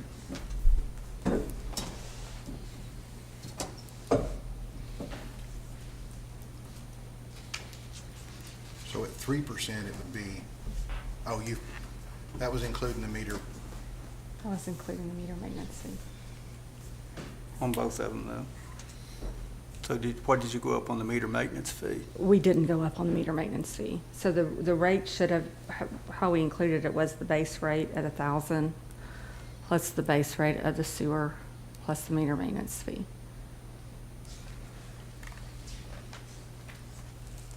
And, I'm sorry, and So sanitation. the estimate may be wrong. Why that's incorrect is because of the sanitation increase. So this That this reflects the 67.20 sanitation yes, sir, also. that's the next item. So this minimum bill includes 1,000 gallons for water, 1,000 for sewer. And- The and- meter maintenance fee of $6. And trash. And then trash. Okay. And on the trash, we have a hazardous material collection fee that had not been previously assessed, which is why that does not average out to the 3 or the 3.5%.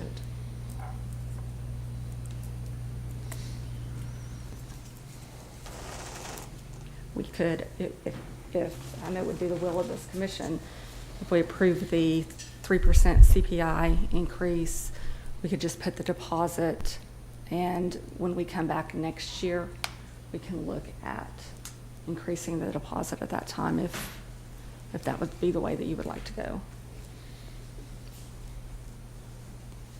What do you think of that? Let's find out.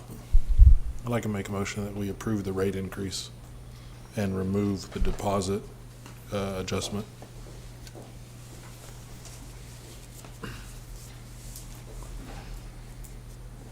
I'll second. Okay.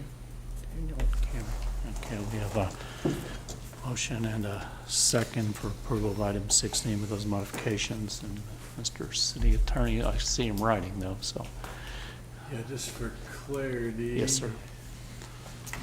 Commissioner Matthews, your motion is to approve the ordinance as amended by interlineation, striking section 5, dealing with residential deposits, and then causing the renumbering of subsequent sections. Yes, as long as I'm not striking any residential deposit, just striking the change to the residential deposit. Yes. Lisa's might be a little mad at me already. She'd be really mad if we struck it all together. Thank you, Mr. Mayor. A resolution updating the city fee schedule by one, setting the water rates for residential and commercial use, both inside and outside the city limits pursuant to subsections A and B Section 26-26, Article 2, Chapter 26 of the City Code, and setting the sanitary sewer rates for residential and commercial use, both inside and outside the city limits, pursuant to subsections B and C, Section 26-27, Article 2, Chapter 26 of the Code of the City of Shawnee.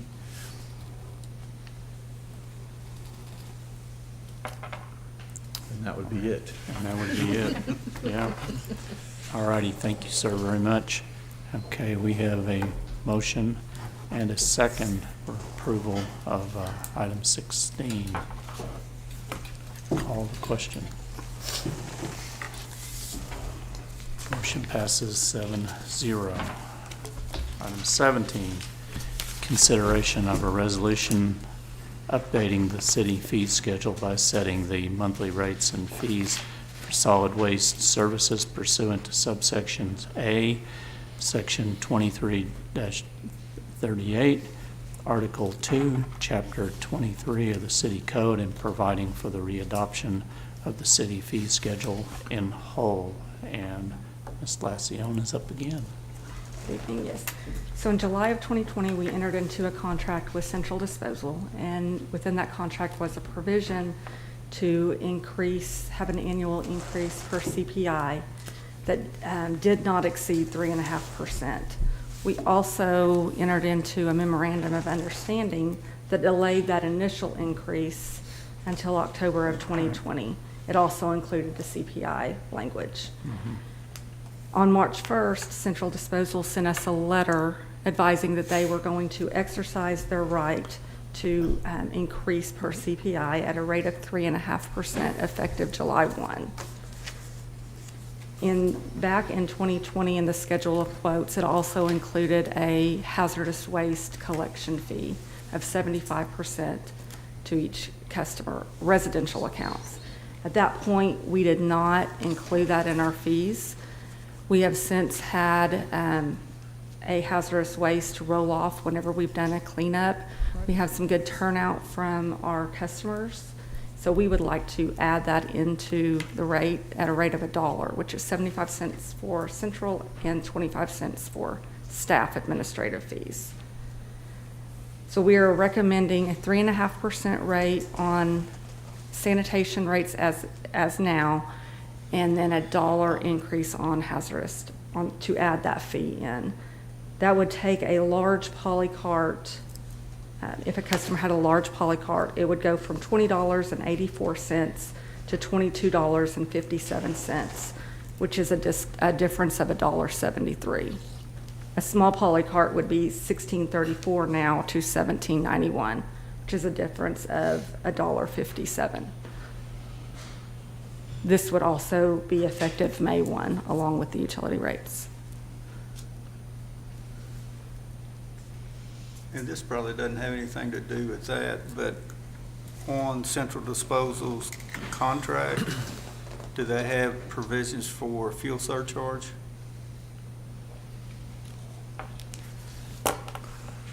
I don't recall I that. believe that was,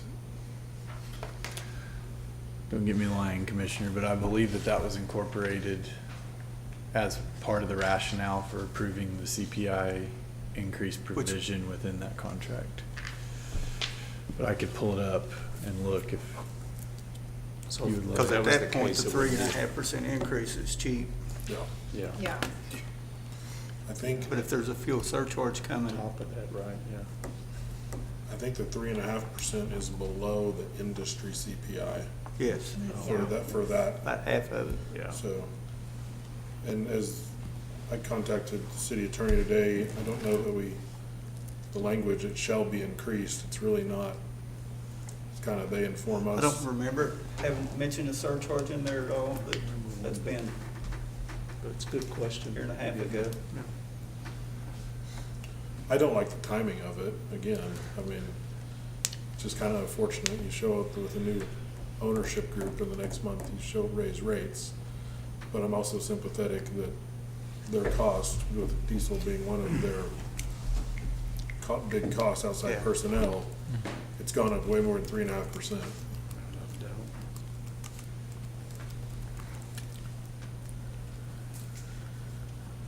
I move we approve it. But they can- Get your question answered. I think Joe's looking that up for you. Well, I don't think at this point it really matters. Okay. But I'd So like to you- know if that's gonna hedge off a future increase. Future ask. Yeah. When do we review our contract with with the new owners of Central? When is that up? It's a 10-year contract. We acknowledge it every year in June. I mean, it does have a non-appropriation clause, but that would be the only consideration outside of breach. We just renewed that, I mean, within the last couple of years, 2020, so I yes. mean, it's still quite a ways down the road. Never mind. Well, and we talked, I know at the last meeting, we talked about if something were to trigger Section 8 or whatever, but I'm afraid at this point with the cost of diesel and personnel, if we triggered it, a new company, a new bid, even a bid from Central Disposal could come in much higher Yep. Yeah, and than where we currently are. my comment wasn't to say, change companies. Oh, no, no. I was curious about that, the timing as well. Yeah, timing just unfortunate. They're in the language of their contract, the effective date is July 1, that the increase starts for them. So they had to give us a couple months so that we could get this adopted and then notify the public of the increases. It would have been nice if they did it in person when they were here, rather than leave it to you in the next meeting. They were just here, Yeah. and failed to mention, Came all the way. I'll have to from tell Yeah. them that. all the way from Florida. I would have had a couple questions. Yeah. Do you want to wait on Joe to find that, or do you want to continue on with your motion? I'll go ahead and do the motion, we're fine. Thank you, sir. I'll second. Mark and Daniel. And he's still looking, so I'm not going to ask him to read that No, just I'm yet. fine, Mr. Mayor. A resolution updating the city fee schedule by setting monthly rates and fees for solid waste services pursuant to subsection A, section 23-38, Article 2, Chapter 23 of the City Code, and providing for the readoption of the city fee schedule in whole. Thank you, sir. Okay, we have a motion and a second for approval of item 17. We'll call the question. Motion passes 7-0. Item 18, consideration of resolution calling and providing for the holding of nonpartisan general and general runoff elections in the city of Shawnee, Oklahoma, for the purpose of nominating and electing candidates for offices of City Commissioner of the 1st Ward, City Commissioner of the 5th Ward, City Commissioner of the 6th Ward, in the unexpired term of the office of the City Commissioner of the 2nd Ward, establishing a filing period and qualifications for such offices, designating the manner of electing the various city offices named herein, providing for said elections to be conducted by the Pottawatomie County Election Board, providing for voting by absentee ballot. And Madam City Manager is up. As you may know, wards 1, 5, and 6 have a term limit of June 2022, so those 3 wards are up for election. The seat for Ward 2 was assumed after the previous commissioner moved out of the city limits, so that seat will be up for election as well for the unexpired term. The charter and the municipal code we have for the city of Shawnee calls for the city to adopt a resolution that calls and orders a general election and potentially the general runoff election for the purpose of filling all of those ward seats. The filing period will take place between the 13th and the 15th of April this year. The election itself is scheduled for June 28. Financial impact for just the general election is around $3,000 because we're piggybacking off what the county is doing. If we were to go into a runoff election, if that was necessary, there could potentially be an additional cost of somewhere between $3,000 to $10,000. Staff recommends approval of the item. Thank you, ma'am. Any questions? I think this is just normal housekeeping item. I've asked if we could skip that for cost savings, and I was told no. Okay. Simple answer. Yeah. Yeah. I'll make a motion to approve. Thank you, ma'am. Second. Daniel, all righty. Thank you, Mr. Sir. Mayor. A resolution calling and providing for the holding of nonpartisan general and general runoff elections in the city of Shawnee, Oklahoma, for the purpose of nominating and electing candidates for the offices of City Commissioner of the First Ward, City Commissioner of the Fifth Ward, City Commissioner of the Sixth Ward, and the unexpired term of the office of City Commissioner of the Second Ward, establishing a filing period and qualifications for such offices, designating the manner of electing the various city offices named herein, providing for said elections to be conducted by the Pottawatomie County Election Board, providing for voting by absentee ballot. Thank you, sir. All righty, we have a motion and a second for approval of item 18. We'll call the question. Motion passes 7-0. So I guess we will have an election. All righty, item 19, consideration of resolution declaring it to be a matter of public necessity to acquire certain easements for the purpose of construction of the Force Main project, which will connect the north and south water treatment plants, describing said easements, and authorizing the city manager and the city attorney to acquire said easements by purchase or by way of eminent domain. Mr. Barkheimer, how are you, sir? Pretty good. How are you, Doing well. Mr. Mayor? So pretty much as you just stated, this is an authorization for staff to pursue and obtain easements for the Force Main project between the southern and northern wastewater treatment plants. So as you read, it does include the ability to go to eminent domain. However, I would like to say the condemnation process is something that would only happen if the initial negotiations are unsuccessful, and we've had pretty good success thus far in negotiating most of these. So with that, I would open to any questions that you guys might have. Okay, anybody got any questions?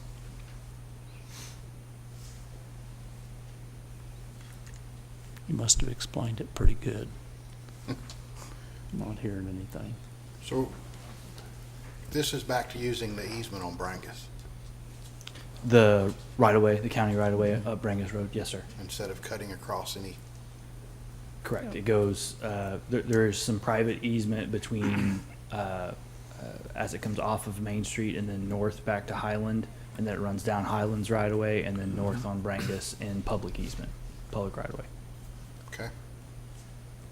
And there are no issues with, and I may be getting something confused, but I know that one time there were some issues with tribal lands or in that part of the world that may or may not have been crossed by. More on Bryan, I think, than Brangus. Was it Brian? Mhm. Okay. Yeah. We're in public right away for the length, the entirety of Brangus, Okay. so, Okay. So you bore under 40? yes, sir. I probably know the answer to this question, but just because the right-of-way from Main Street to Highland, that's that high-pressure line? The gas main? Yes. Yeah, we're on the west side of that, outside of the easement. Okay, so I'm asking for a vote. I mean, before I vote, I'm not gonna be affected by this, is the reason. I think that's off of my property by 50 feet or so Yeah. in that.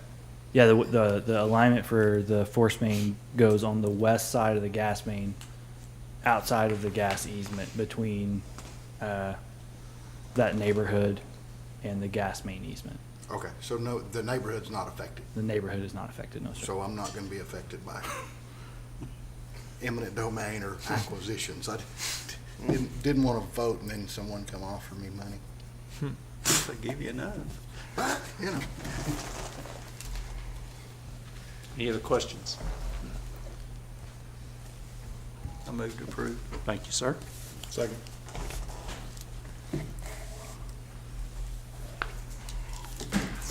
Righty, Joe's up.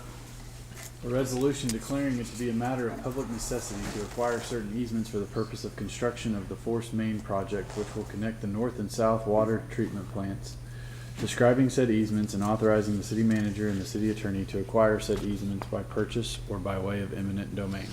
Thank you, sir. Okay, we have a motion and a second for approval of item 19. We'll call the question. And motion passes 7-0. Item 20, consideration of a budget amendment for Fund 001, General Fund, to appropriate federal grant revenue received for the purchase of supplies. And Jacob is up again. How are you, sir? Doing well, sir.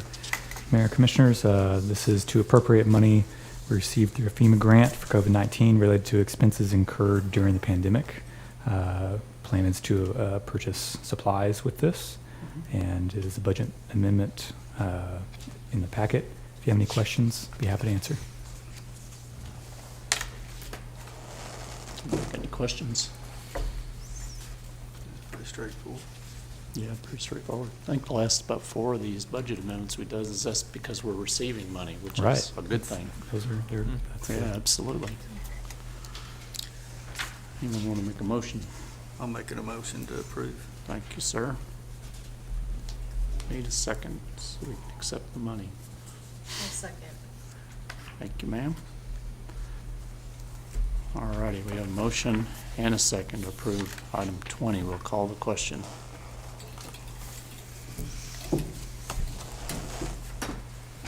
Motion passes 7-0. Item 21, we have administrative reports. Mr. Foos is up, it looks like. How are you? Doing well. How are you, sir? I was hoping you'd bring your dog. I wanted to meet Yes. him. I got him from the animal shelter. There you But go. Don't shop. Good evening, Mr. Mayor and Commissioners. I'm happy to present this quarterly update on the half-cent sales tax. We do have a PowerPoint. I can operate it properly. Just a quick refresher, the 2018 sales tax election added a half-cent to existing sales tax. This special tax is allocated for capital improvements, with 25% for public safety, 25% for streets and roads, and the remaining 50% for parks and public facilities. Happy to announce that since the update to the commission in late 2021, an additional $1.92 million has been invested in community projects as part of the half-cent sales tax program. Of those major investments, over $240,000 went to Kidspace Park and Woodland Veteran Park as part of the design costs, and we'll get into that more as we get into the project updates. Over $1.1 million went to the Expo fence and roof replacement projects, and over $474,000 went towards the Whitaker Street rehabilitation project.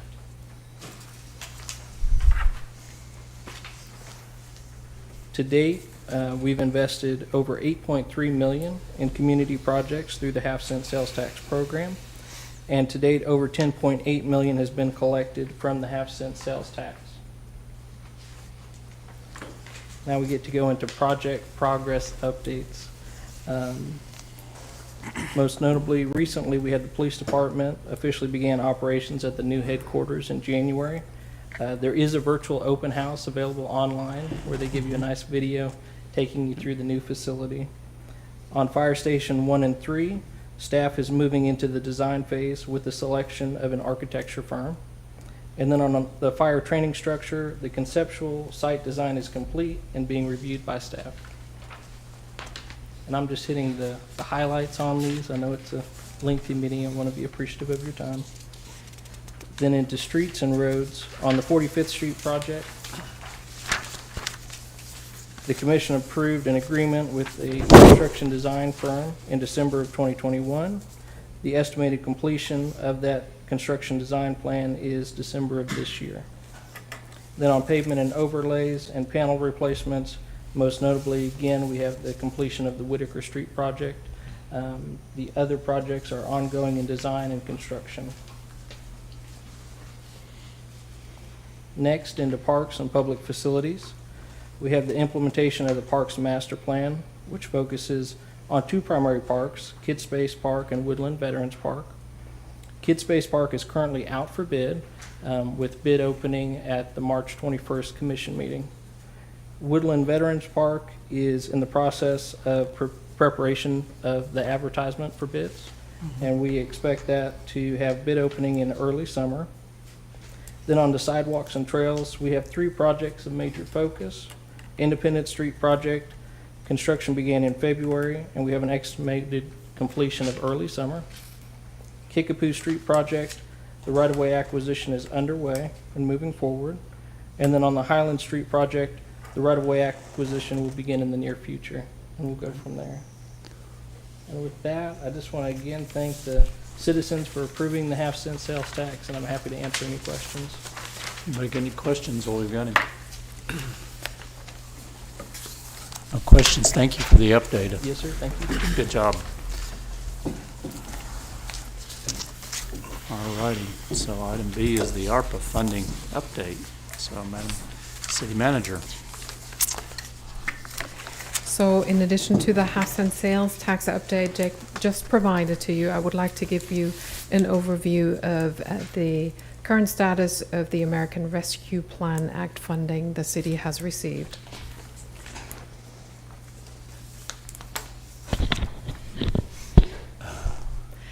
The American Rescue Plan Act, commonly known as ARPA, was signed into law in March of 2021 to provide additional financial relief in the wake, of course, of the COVID-19 pandemic.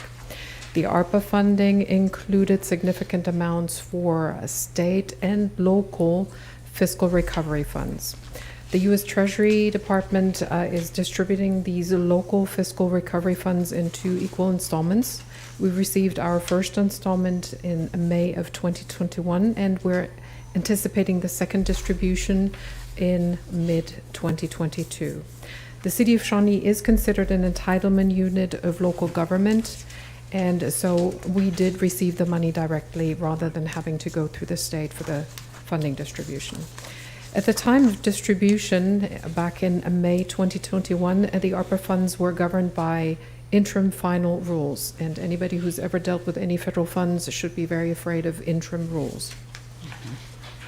According to the interim rules, local fiscal recovery funds may be used to cover qualifying costs that were obligated between March 2021 and December of 2024. That obligation could then lead into the expenditure of the funds before December 31st, 2026. So not all of the funding has to be expended by the end of 2024 as long as it is properly allocated to a project. The interim final rules established 4 distinct areas of eligible activities. The first one was to respond to the public health emergency or its negative economic impacts, and that does not necessarily sound like a core service area for the city. To respond to workers performing essential work during COVID-19 public health emergency. We actually used some of our CARES Act funding to give incentive payments to both fire and police.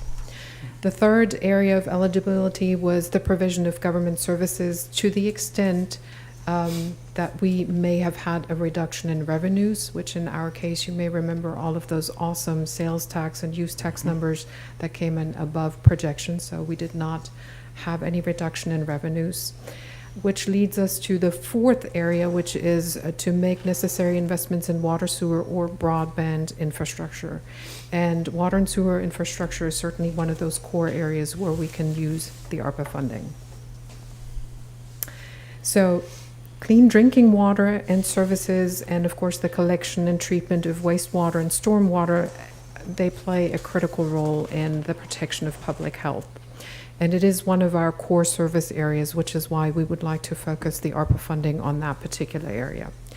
The interim final rules, which only covered about 150 pages, they generally aligned the potential use of this funding with EPA programs that were directed towards the Clean Water State Revolving Fund and also the Drinking Water State Revolving Fund. So any programs or projects that would have been eligible under those 2 EPA programs would also have been eligible for ARPA funding. And both of those programs are designed to ensure compliance with the wastewater and drinking water health standards. Now, related to drinking water, eligible activities in that case would have included the building or upgrade of facilities, including the transmission, distribution, and storage systems, and potential replacement of lead-containing service lines. Related to wastewater, eligibility would have been related to the construction of publicly owned treatment infrastructure and the management and treatment of stormwater. And the emphasis for ARPA funding expenditures under the interim rules was strictly necessities. So anything that would have been necessary to maintain the level of service that we as a city provide. The Treasury will collect information regarding what uses this money has been applied to, and we will have to start submitting those reports on a quarterly basis starting in April.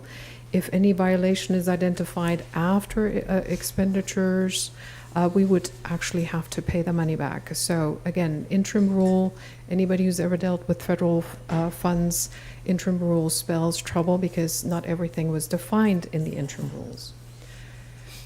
Come to find out, we are now have the final rules. They were literally just promulgated in January of this year. The number of pages has grown from just around 150 to around 450.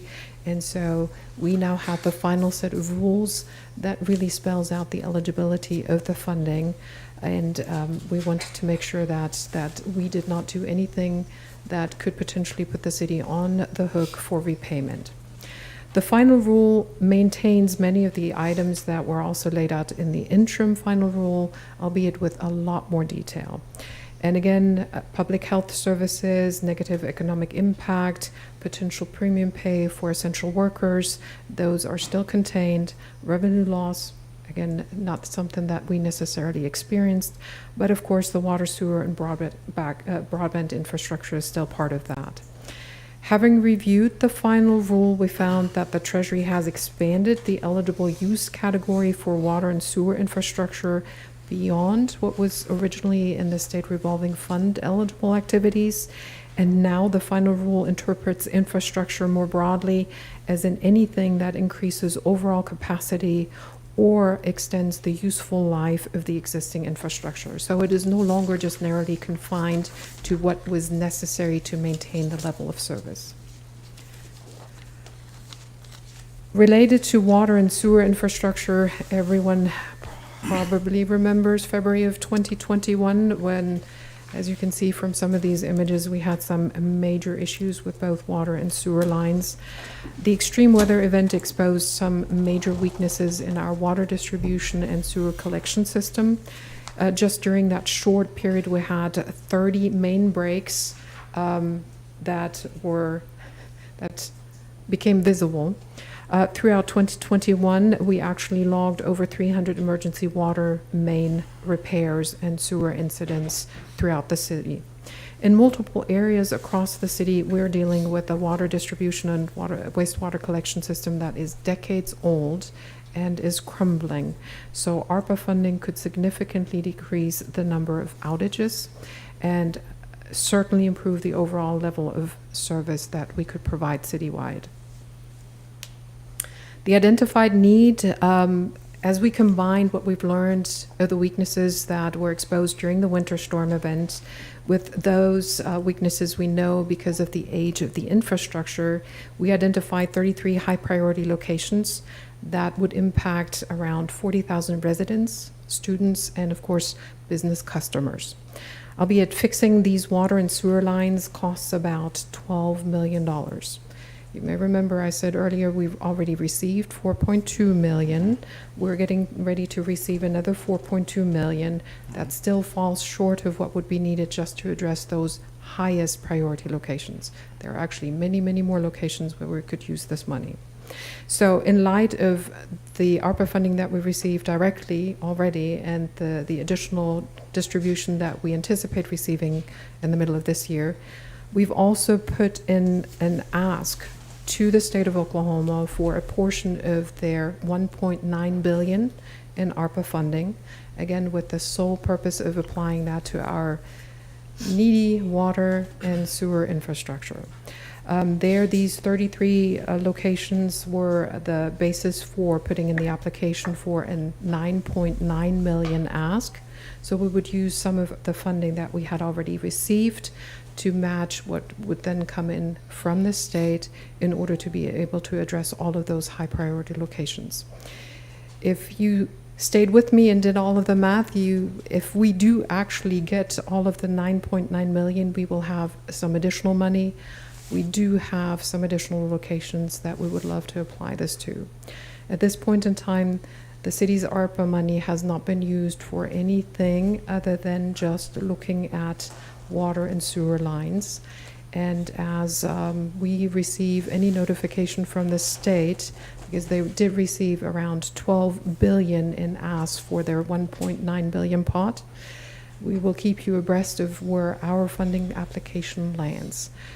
We hope we had made a significantly forceful case with our state application showing how many customers, how many businesses would be touched, and what just exactly that would mean in terms of investing into the city's water and sewer infrastructure. But again, that is up to those powers that make the final decision to see if we can get that money. Wanted to provide you that quick overview. Again, we had held on to our ARPA funding just simply because federal funds and interim rules are a bad mixture. And looking at the final rules, if we had used this for any of the other purposes that were defined, we could have potentially landed the city in hot water. So did not want to do that. Going forward, you will see asks of the City Commission to approve ARPA funding for projects, because those are big projects that will definitely rejuvenate our water and sewer line system exactly in those spots that we know we have major weaknesses. I'd be happy to answer any questions you have on this particular item. Any questions? I think it's fantastic that we're trying to be as intentional as we can about using those dollars versus just letting them go away or some other entity snatching them up from us because we've, just because they haven't been used.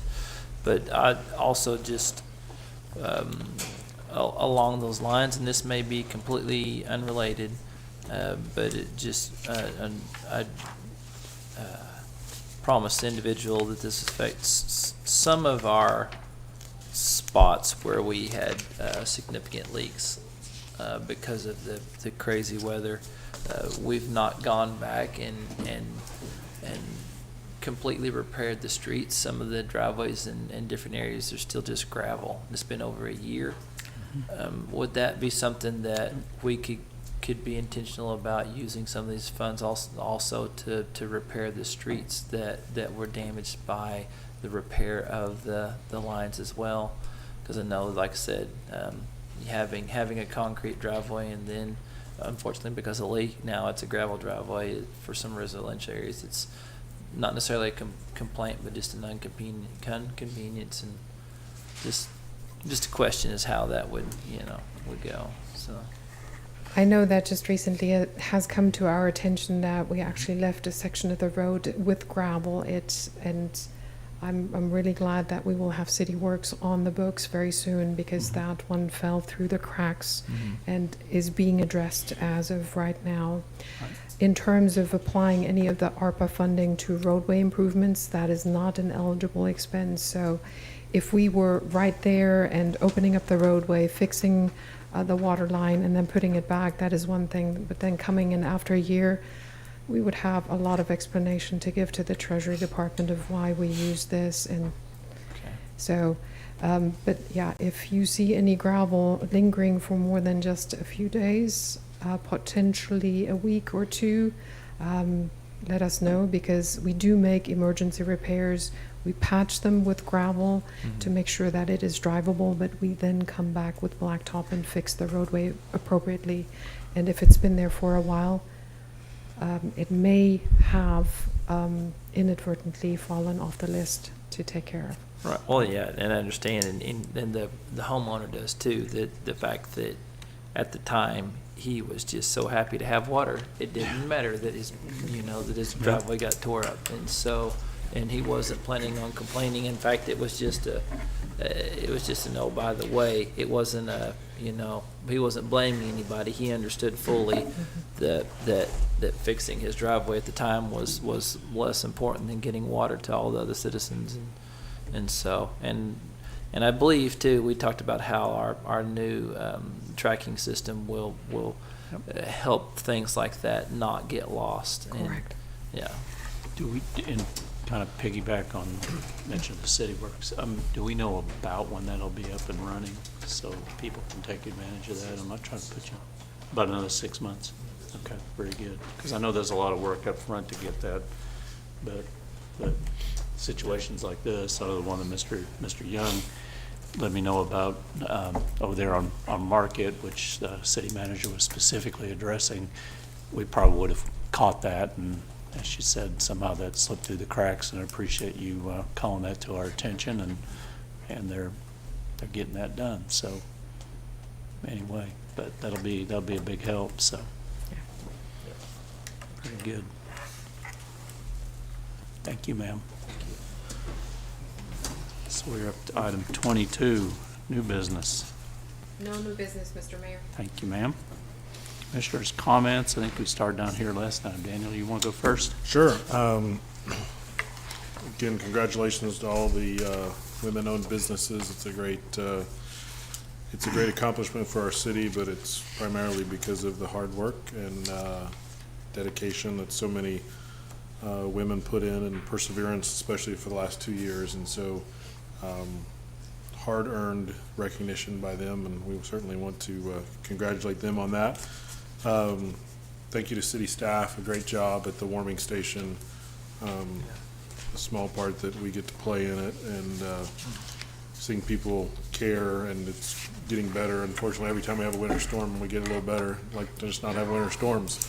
But seemingly we're going to have some. Had a conversation today with the city manager, looking at ways to have lake patrol on the water during the busy times for sure, as quickly as possible. Would love city manager or someone or her designee to report to, I think it's Mr. Munzie, just answer some questions on Smoking Oaks. I think that'd be great. It's nice to have the audit behind us. I think those that were skeptical would probably be greatly surprised that we underspent. And it's nice to correct some of the small things that audits always reveal. And want to just remind people that you can look at all of our past audits on the city website in the search bar. If you enter audit or budget, it'll take you, I think there's 15 years of them. And they're great reading. I was reading a couple today. So looking forward to spending some time with fellow commissioners and the SCCDA and county folks on Thursday, and work toward a resolution of those items in mediation that is hopefully we're able to find a great solution for all the people that use the expo and for all parties involved, including the city, which is the beneficiary of the trust. With that, I'll give it to you.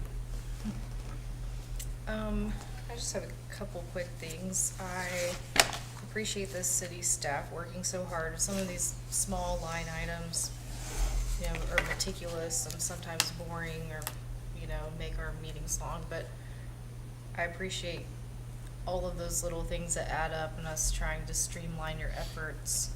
We realize you're wearing a bunch of different hats, and so also, I would like to say thank you to all of the people that have donated their time on those commissions. Of course, the dissolution of those commissions don't reflect us not appreciating their hard work, and I hope that those commissioners will get onto other commissions and we can use their talent elsewhere. That's really all I have right now. Short and sweet for once.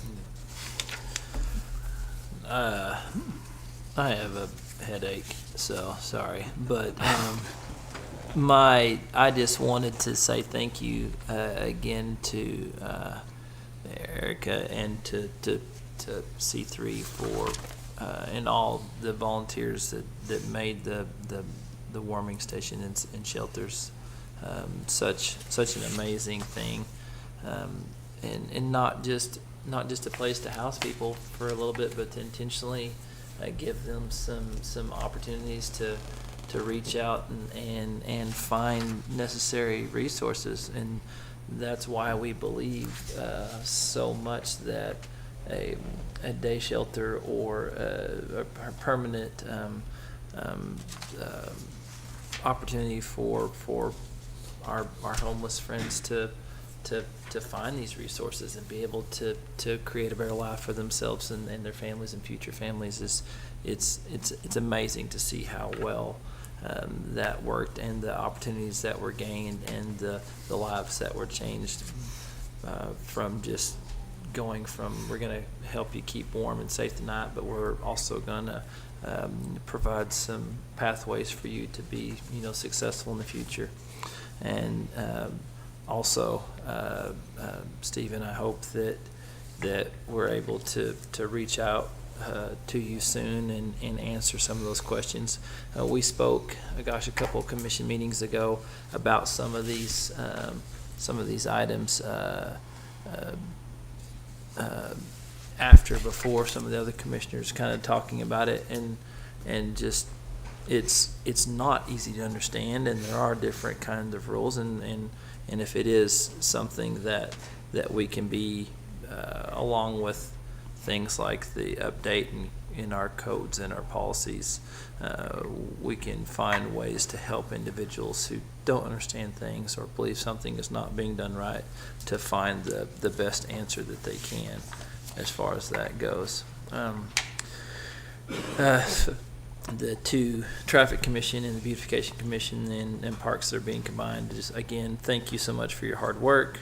I also was on Traffic Commission, and that was my first adventure with the city, and know that although it was something that sometimes did or did not meet, or had times whenever there was not as much on the agenda for us to discuss, I know wholeheartedly that the individuals that were giving their times and hearts to those efforts were really doing it because they cared about the city and cared about the individuals that live here.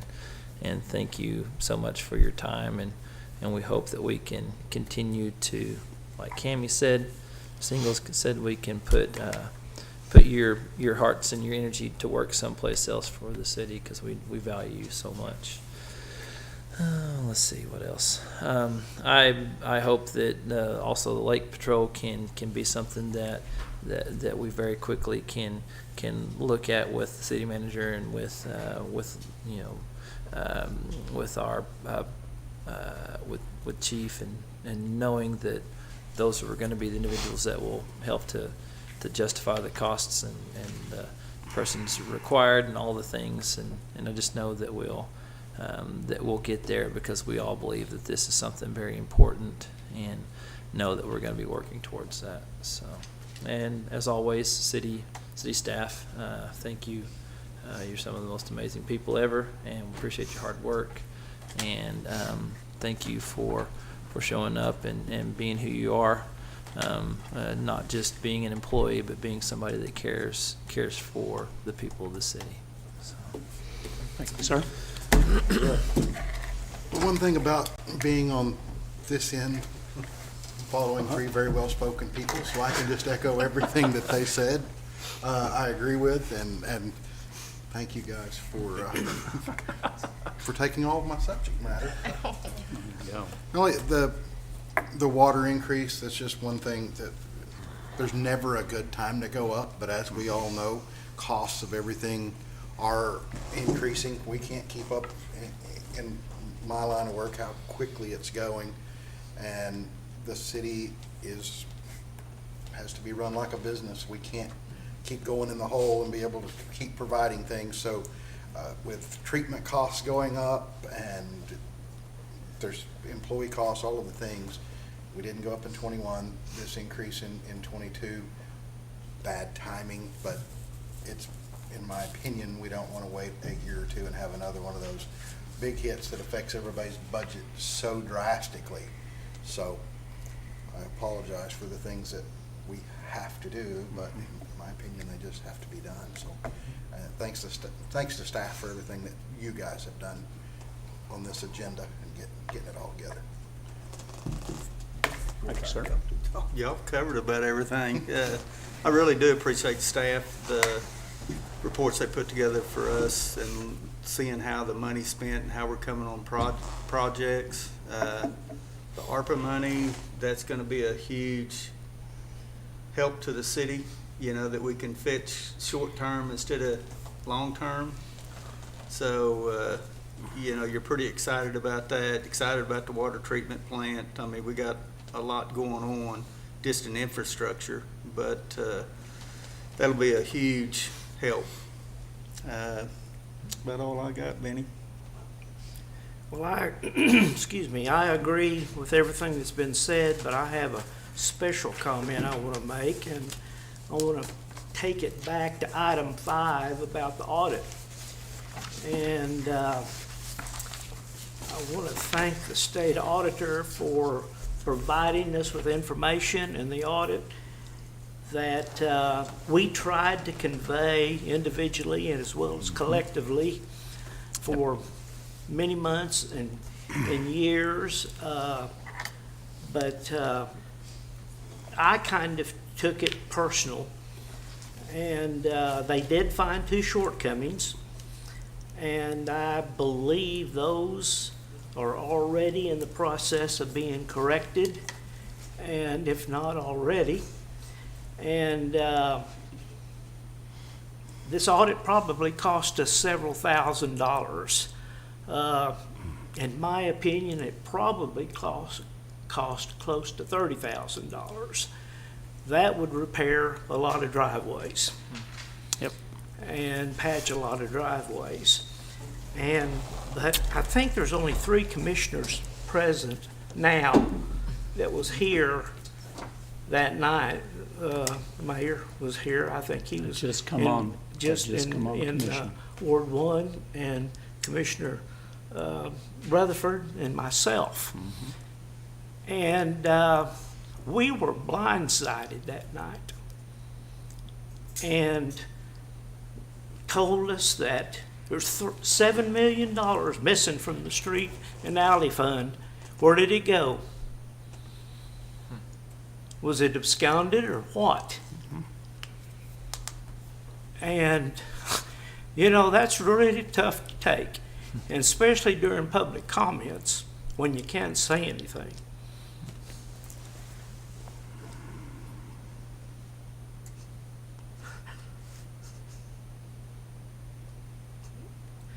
But anyway, kept coming back, saying, where's the money? Where's the money? Writing letters to the editor, where's the money? Where's the money? Audit, audit, audit, audit. We finally had an audit, and it came out clean. Thank you, sir.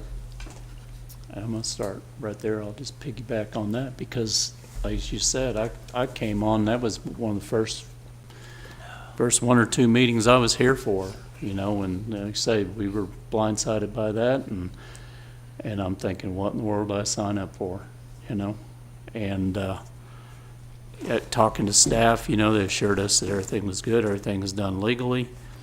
And as you said, we talked to lots of folks and tried to convey that message, and lots of folks didn't want to hear that and insisted on an audit. And I knew we had nothing to be afraid of. We had our audit. Guess what? Our audit's clean. And it did cost us a lot of money. And that's money that could have been spent on a lot of other things. And then we'll have probably a lot of those same people barking at us about, why aren't you doing this and why aren't you doing that? Well, we had to do the audit. That money could have been spent on other things, and sad it's behind us now. Yeah, go ahead, Benny. Go ahead. I even read into the record at one of the meetings from the Code of Ordinances that said that interfund transfers, payments may be made by the city treasurer or finance director without any further city commission approval. And that's what was going on. They were transferring that money from the street and the alleys to the different things. I know the first commission meeting that I attended in January of 17, I sat down and the first item on the agenda I looked at was approval of a new fire truck for $975,000. And of course, my first thought was, I guess it's in the budget. I hope they've got the money, or it wouldn't be on the agenda. And we had a commissioner during that time that's no longer here, but she questioned everything, every expenditure. Do we have the money? Do we have the money? Was always assured, yes, we do. And after that vote, that commission meeting, I went to the city manager then and the finance director, and I said, do we have $975,000? Yes, we've got it. We've got it. It's in the budget. Did the same thing for a $585,000 parking lot. Do we have the money? Yes, we've got the money. And they were, if you will, robbing Peter to pay Paul. So I think that's all I've got to say about that. Okay, very good. I'm glad you added that. But, you know, I'm going to piggyback on that too. You've been a good straight man for me here tonight. If you notice, you know, the city manager had lots and lots of like updates to how we do things and cleaning things up. And it's not that anything was illegal, but there's better ways of doing things. And I know she's worked very hard, as the rest of the staff has, on identifying things that could be done differently and be done better. And that's why we had all these items that we went through tonight, you know, cleaning things up and making things work more efficiently. And I really appreciate that. Well, that's so- why the finance department for about the last 2.5 years have been bringing these transfers to us to approve, where we'll know where that money's going. And Absolutely. just like the one we did tonight on Yeah. item number 20. So we're trying to, you know, show the public. Absolutely. And I mean, so- and we should. It's their money, so That's they ought to right. see where that money is going. And I think staff is doing a good job of you know, getting that information to us and trying to do things in a better way. And, you know, I really appreciate their efforts. So I've kind of gotten myself out of order here because I've been responding. But I want to talk about the warming station. You know, we've done 2 of those now in the last couple months. We've had storms come through and got people off the street, so we don't have to find them, you know, out in the woods dead somewhere.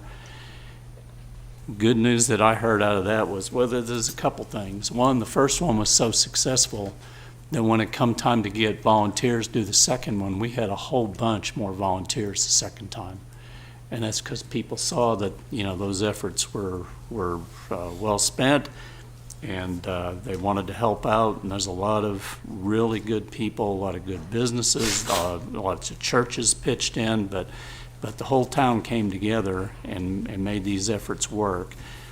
And I heard from folks that work there that we probably took 10 people off the street. So, I mean, we're not trying to do things just to make people more comfortable. Obviously, we don't want anybody freezing to death, but I mean, they're trying to find ways to reduce our homeless numbers. That's the whole point of this, is to get the numbers down.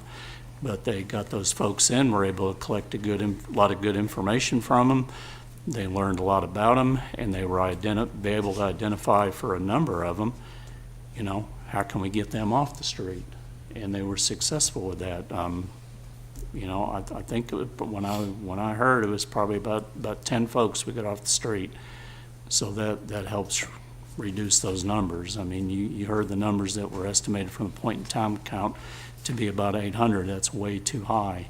So we're trying to whittle that number down. Let's see, I had talked about audit. I want to talk a little bit about ARPA. I can't tell you how many times people have approached me on why don't we use our ARPA money for this, that, the other thing. And I mean, the ideas are always appreciated. But I know in conversations that I've had with Andrea, you know, we decided very quickly that we were going to do, you know, water and sewer, which I know isn't real exciting, but it's real exciting when it doesn't work. And nobody's happy with that. So I think, you know, when you go water lines and sewer lines that have been in the ground forever and ever and ever, this is an opportunity that does not come up very often. In fact, I don't know in my lifetime we've ever seen anything like this, and I think I'm the second oldest person up here, so it's, you know, that covers a little bit of time. So we have an opportunity here that I think we're spending that money very wisely on stuff that we know is going to be approved by the government, because it is not going to be any fun to write that check back to them. So water and sewer lines, I think that's a great investment. I know Travis talked about, or no, Daniel talked about the Expo mediation. That's Thursday, so those are the meetings that are being held at the Expo, and hopefully we can get that situation resolved. I talked about cleaning up city codes and ordinances, and appreciate all the effort pouring through all that stuff that our staff has done to try to make operation of the city more efficient, more transparent. There was a question about the hospital board. The mayor normally fills vacancies on boards. There's a couple that are kind of handled a little differently, and that's OBU and the hospital board. There have been 2 vacancies on the hospital board for as long as I've been mayor, and probably as long as I've been on city commission. And the hospital board had chosen not to fill those for some reason. In a meeting that the city manager and I had with folks on that board a couple weeks ago, they said that was just an oversight on their part, and that they were going to get those nominations to us very quickly, which they did. In fact, I was surprised how quickly they did get those to us. There are 2 new vacancies that we dealt with tonight. One was Chuck Skillings, the other was Father Lawrence. You'd have to ask them personally why they decided it was time to get down. They'd served on that for quite a while, and they decided it was time to step down. That's a personal decision they made. Their board brought us who they wanted to serve on that, and now that's done. There was a question about Franklin School. To my knowledge, I mean, that thing has been agreed upon. I don't know that the title work is done yet. I saw some conversations that maybe it wasn't quite done, but maybe it is. But I mean, if it's not, it's going to be done very quickly. And no, we don't know what we're going to do with that. So there's not a plan for that. Anyway, that's all I had. I thought we got a lot covered tonight. I appreciate everybody's comments. So with that, we are adjourned, and we are going to move on. Airport Authority is what I show next. So item 1 is consider approval of consent agenda. Anybody got a motion on that? Move to approve. Second. Thank you, sir. I think I heard Darren as the second. All righty, so a motion and a second to approve item 1. We'll call the question. Motion passes 7-0. New business. No new business. Thank you, ma'am. We are adjourned. We move on to the Municipal Authority. Item 1, consider approval of consent agenda. Move to approve. Thank you, sir. Second. I think Cammie was just a smidge faster. I think she was quick on the draw there. So we have motion and a second for approval of item 1. We'll call the question.